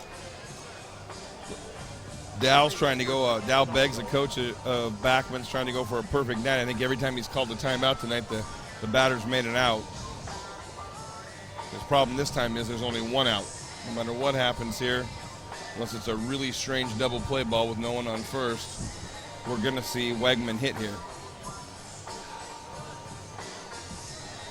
Well, he almost did it every inning. He didn't do it in the 2 and the 3 innings. He did it in the 3 inning, though. All right, Dal, come on. You have to add some timeouts into the game. Yeah, I mean, they've slowed, and you're going to see this, and I think if you watch how Rosmondo plays this out tomorrow, because the one thing about this right here is I don't know if we have a graphic on the bracket or not, Bernie, but the interesting part about this is I believe the loser of this falls to Rosmondo now. So how's that for your Saturday morning kickoff? And loser 26, yeah, and right at 9 a.m., so that's going to be a huge game. I mean, wake up and go to battle, boys. Here we go. It's not easy for anybody that falls into the loser's bracket, but obviously snap hook. Turning and goes. You think about the consequences, if you will. You lose this game. You were doing great. You're cruising right along. You lose this game, and in a blink of an eye, you're facing Rosmondo, and potentially you're out of the tournament too. Absolutely. I mean, like I said, I've been in this spot before where you're feeling pretty good about yourself. You've gotten a couple of wins, and in a matter of a few hours, the weekend's over, and it's 2 straight losses, and everybody forgot how good you felt when you started the weekend 2-0, and at the end of the day, 2 of the favorites are going to play tomorrow at 9 a.m. No matter who loses this game or wins it, it's 2 of the favorites, and they're going to play Rosmondo, who I think coming into this, Bernie, everyone would have said, even though they were the number 2 seed, was still the favorites. One of those 2 go away in a 5th place position tomorrow. So that's something that you probably could have got some pretty steep odds on out of Gino Buck's gambling service, or Gino Burdick's gambling service. Not to, you could have got that out of there. So I don't. It's an interesting the way the bracket is laid out right now. Well, he said they needed 30 to feel real comfortable, and they need just a base hit here, and they would get to that number. Yeah, I think if you put 30 up and they come get you, you kind of got to tip your hat to them unless you just kick the ball all over the yard.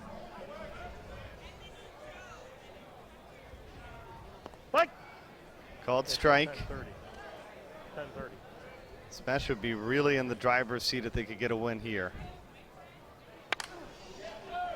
He missed that, but if he gets lucky, it's going to spin right up out of here. That's a fair ball. And it did. A 2-run home run for Brian Wegman. Here are your 2 runs. You said 2 runs, right? Yes, you did. You 31-22. A 7-run, 7th inning, their biggest inning since they scored 12 back in the first. Good time to do it. Here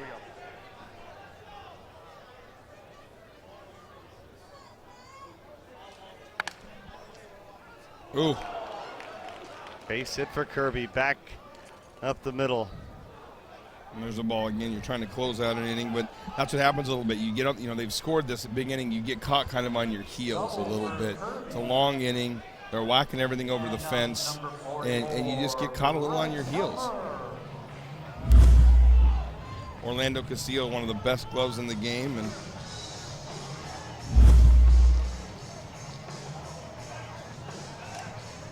All right, here's Helmer. A rare miss for him tonight earlier. Here we go.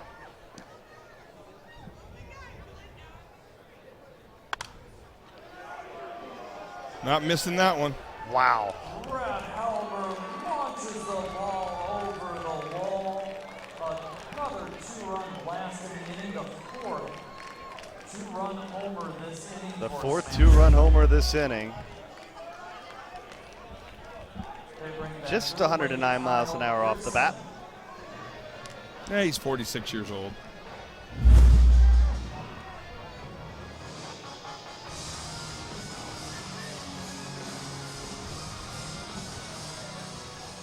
That brings back Kyle Pearson. Here we go.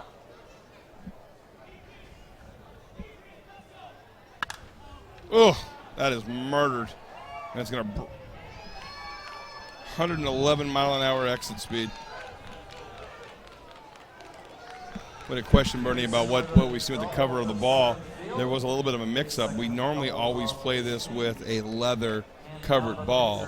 When the balls for the event showed up, it was a synthetic cover. I think when on Tuesday and Wednesday, one of the concerns were would scoring just fall off. I think the ball's played very well. As we can see, we've got a 33-22 game going on right here. But one thing about the synthetic ball is in the mornings and late night when we get a little bit dewy, get a little bit wet, the ball has been slipped. I've heard from many infielders and outfielders that when the ball gets a little bit damp in the morning, it spins right out of your hand a little bit more than the leather ball. It's definitely slicker, but it's actually played very true. I think it's played actually better than the ball we had last year. It's one of the things, again, with flight scope and all the technology. Dudley's working hard on it. They were concerned about what happened. Travis Clark. They clearly fly well enough because Travis Clark just broke my front window out of the parking lot. So much for VIP parking. It's a situation where we're all chasing it all the time. All the manufacturers, you're down here, Bernie, to fly in, fly out all the time, chasing everything. 456 feet, 10 inches for those of you scoring at home. Everybody is chasing, trying to get it right, the combination of balls, bats, and everything. Here's another look. Launch angle. That's, again, what we're talking about. The ideal in baseball, from my understanding from Jim Duquette, is closer to a 30 degree at the high end, but at 35 degrees, if you take it off the bat at 111 miles an hour, it flies pretty well, obviously. apparently. Well, you're going to get another look at one here because Philby just oohed one over Helmer's wall. So there's a 35.5 launch angle, Bernie, for 416 feet, 7 inches and 104.2 mile an hour exit speed. Won't be able to go back in. Okay. All right. Del Beggs is going to make a pitching change. We're going to take a break. Well, and what Doc was telling him there, Bernie, before you take that break, is you heard him yell, whoa, as soon as you do this, he can't go back in. That's his second trip this inning. And Dow may not care about that, but what it means is Vitzek can stay in the game and play a different position. He's done as the pitcher. Break here at Champion Stadium. A huge inning for Smasher. They've got 12 then.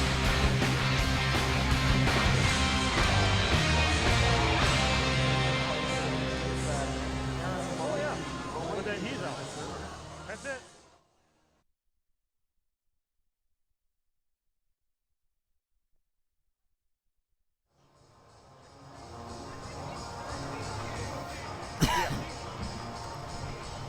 They're reminding that he can stay in the game, but he can't pitch. Yeah. Billy What did he go in for? He went in for Andy. Okay.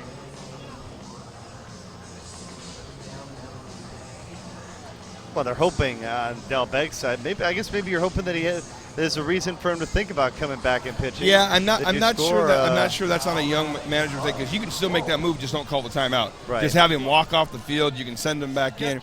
Once Dow crossed the line, he basically burned Andy as your pitcher. Now most people can say, well, it's 36-22. You're never bringing him back. Well, we saw 18-run lead disappeared earlier. Yep. So if you get tied back here, do you want to bring him back?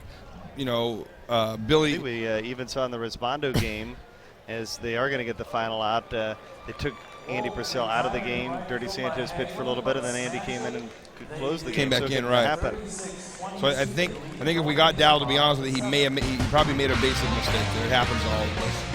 Smash It is dialed in, looking to move on to the winner's bracket final, leading by 14 as Backman's down to their final 3 outs. Cocoa Beach, the authentic beach town, where the sand is our building blocks and a board is our preferred mode of transportation. A place where memories are awakened by the sound of a wave. It's the home of the original, home to the iconic, and home of the legendary. Cocoa Beach. It's still cool. Your beach vacation begins at gococobeach.com.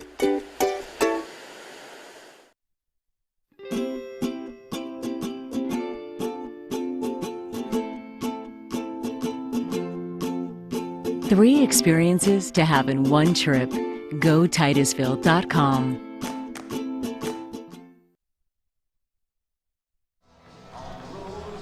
We're on the road again, down here in Orlando, maybe for the final time for this Men's Major World Series. It's been such a great venue since 2000. It has hosted this championship. Some of the teams enjoying the contest here. 3rd Street battling. They'll be next against the Seam. And they play like they played last night. They could have beat the 27 Yankees. They were absolutely every single guy. Dave Kessler back healthy, smashing them over walls. That was one of the absolute best performances I've ever seen put on last night. You look at that score and you go, how'd that happen to Rismondo? Rismondo didn't do anything wrong in that game. That was a case of 3rd Street just came out and did everything absolutely right. One away. All right. Ryan Stovall. This was the right spot, right up the middle for a base hit. Past Jason Williams, who's in the position. Now the center fielder, Brian Logan, the batter. A little deep for the mask, right? Yeah. Well, and you never know about those plays because it seems, again, if you're just tuning in and you're used to watching MLB on MLB, now you're thinking, what the heck happened to the football score? And, well, this game's over. But we have seen this disappear. We watched Shop last year give up a 15-run lead in the 7th inning. So, you know, this has happened many times. Oh, almost. Heck of a try by Bazat. A cut 4 play by Bazat. He came flying across the screen trying to make that play, didn't he?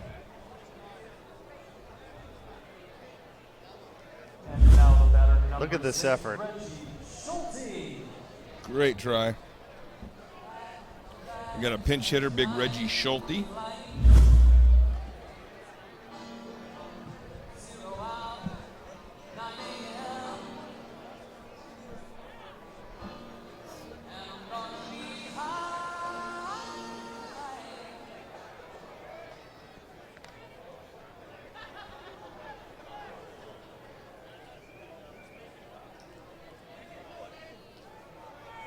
All right.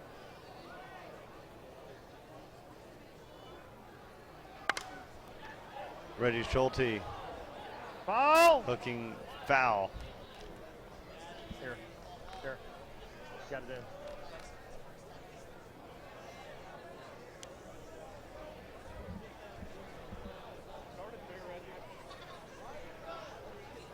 I'd rather you not do that again. Actually, if you do that again, it'd be good. But yeah. Rather than not do that. Hey, make him pull it. Got it.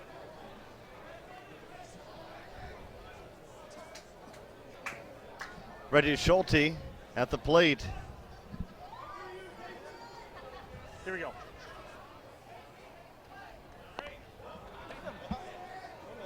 Yeah, I know I'm short. No, pull. No, keep. Yep, too much. No. No. Pinch Knock hit it there off. for Reggie. 2 coming in. The chatter has started on the Spatchet side despite their lead. They thought that was a 3rd strike. It was close. It was deep.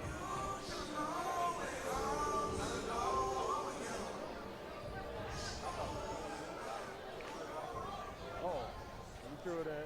said good pitch hit. But you know what? He didn't want to go that way again. Here we go. Come on, good candidate. Let's go. Strike. Called strike to Lee Powers. And Powers with a base hit. Talked about it. Not insurmountable to score 12 more here in the inning. You just chuck it out. Next thing you know, once it hits single digits, everybody kind of changes, especially if they can get it to single digits with one out. Everybody, you'll watch smash it change.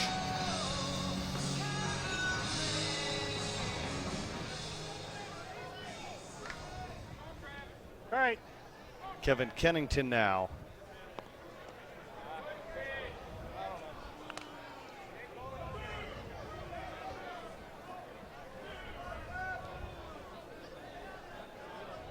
All right.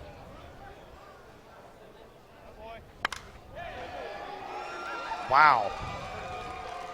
Kevin again over the wall. This one a three-run blast. Just your 463-foot fly ball. And this is Billy coming in. I really don't think Billy wants to slow this game down as much. He's not concerned. I think he's very upset about 2 strikes there. And I'm not sure Billy is right or wrong about the gripe, but I think he's going to stay there till Doc comes out because he wants to have a conversation with Doc about this.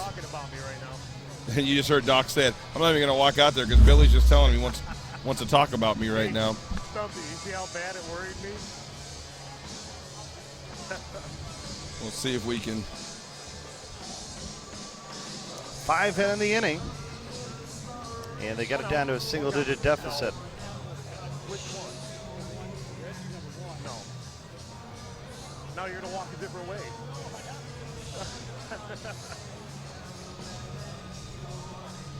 Okay. Right. Also, a third shot. Okay. Is that better than him? Yeah, that was a lot better than him.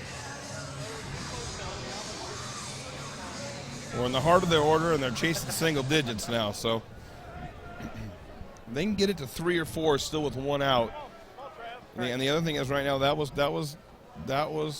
Billy's trip. So as we saw earlier, he can't make another trip out there to stop it.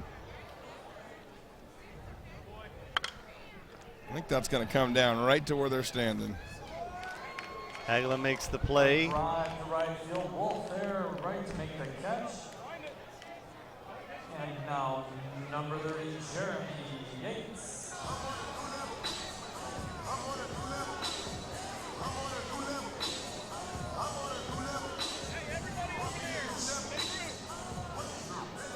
Here we go.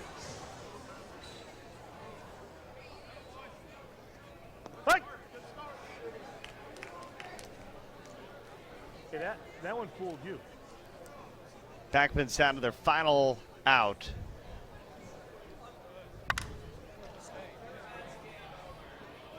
That's going to be right at the wall. Deep high gone. and it leaves. Jeremy Yates, your home run champion. And here's Harvey. Keeps it going, and they bring up Brian Harvey. Brian Harvey. This is where pitching is not fun right now, Bernie, because Ryan Harvey's off. Right. And sometimes how a guy like him gets back on is he sits dead middle, tries to keep that front side closed an extra second, which means he may go over the scoreboard, but he may come right through you.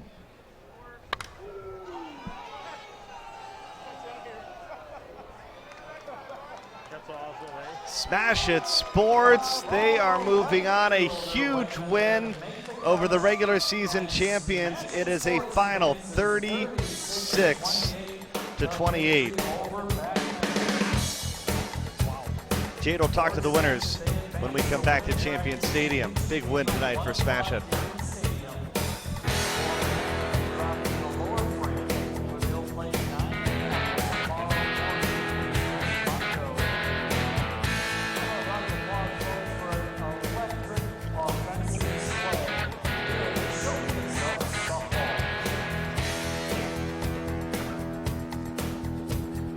USSSA is the stage where the nation's top sports stars shine for the country to see. On the diamond, the top baseball players are looking to be chosen by the Select 30 and compete as a team at the National Amateur Baseball Championships. In Fast Pitch, USA Elite Select and the World Fast Pitch Championships brings together premier players and teams from across the country to play for the title and continue their dream of one day playing professional softball. While Nationwide Conference USSSA hosts the stars of slow pitch softball. Take your game to the next level. Play the best. Play USSSA.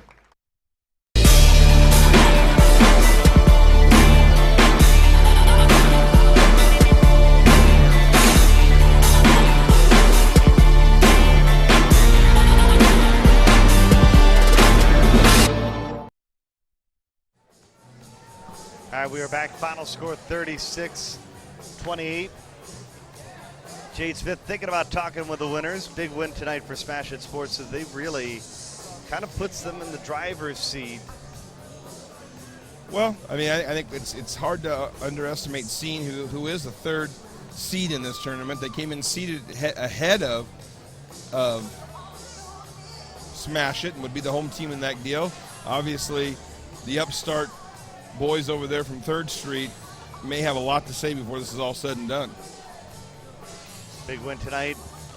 Scott Kirby and company, they've waited so long to try to win this championship. They last won it in 2012. They're on to the winner's bracket, and Scott Kirby is down with our Jade Smith. Scott? Thanks, Bernie. So your team was obviously not done with Home Run Derby tonight with 17 home runs. What would you say on behalf of your team's performance tonight? Well, you know, we said it before the game. You know, we knew it was going to be a close game. These guys are going to fight us. You know, it was a push. We pushed, they pushed, we pushed, they pushed. We just pushed a little bit harder, you know, and that's how you win the game like that. Well, I noticed that the energy level was really great in the dugout the entire time. How much do you think that contributed to y'all's win tonight?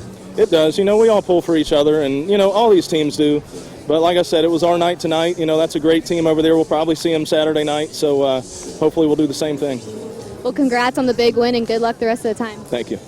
Back to you, Bernie. Thank you, Jade. Big win for Scott Kirby and company. 3rd Street in the scene, coming your way next from Champion Stadium. But for now, Jade Smith, Don Cooper, and our entire crew, Bernie Gunther, saying so long from Champion Stadium. It was indeed Home Run Derby for Smash It Sports. They win it. A big win. We're boogieing down here at Champion Stadium. We still got one more. Stay with us.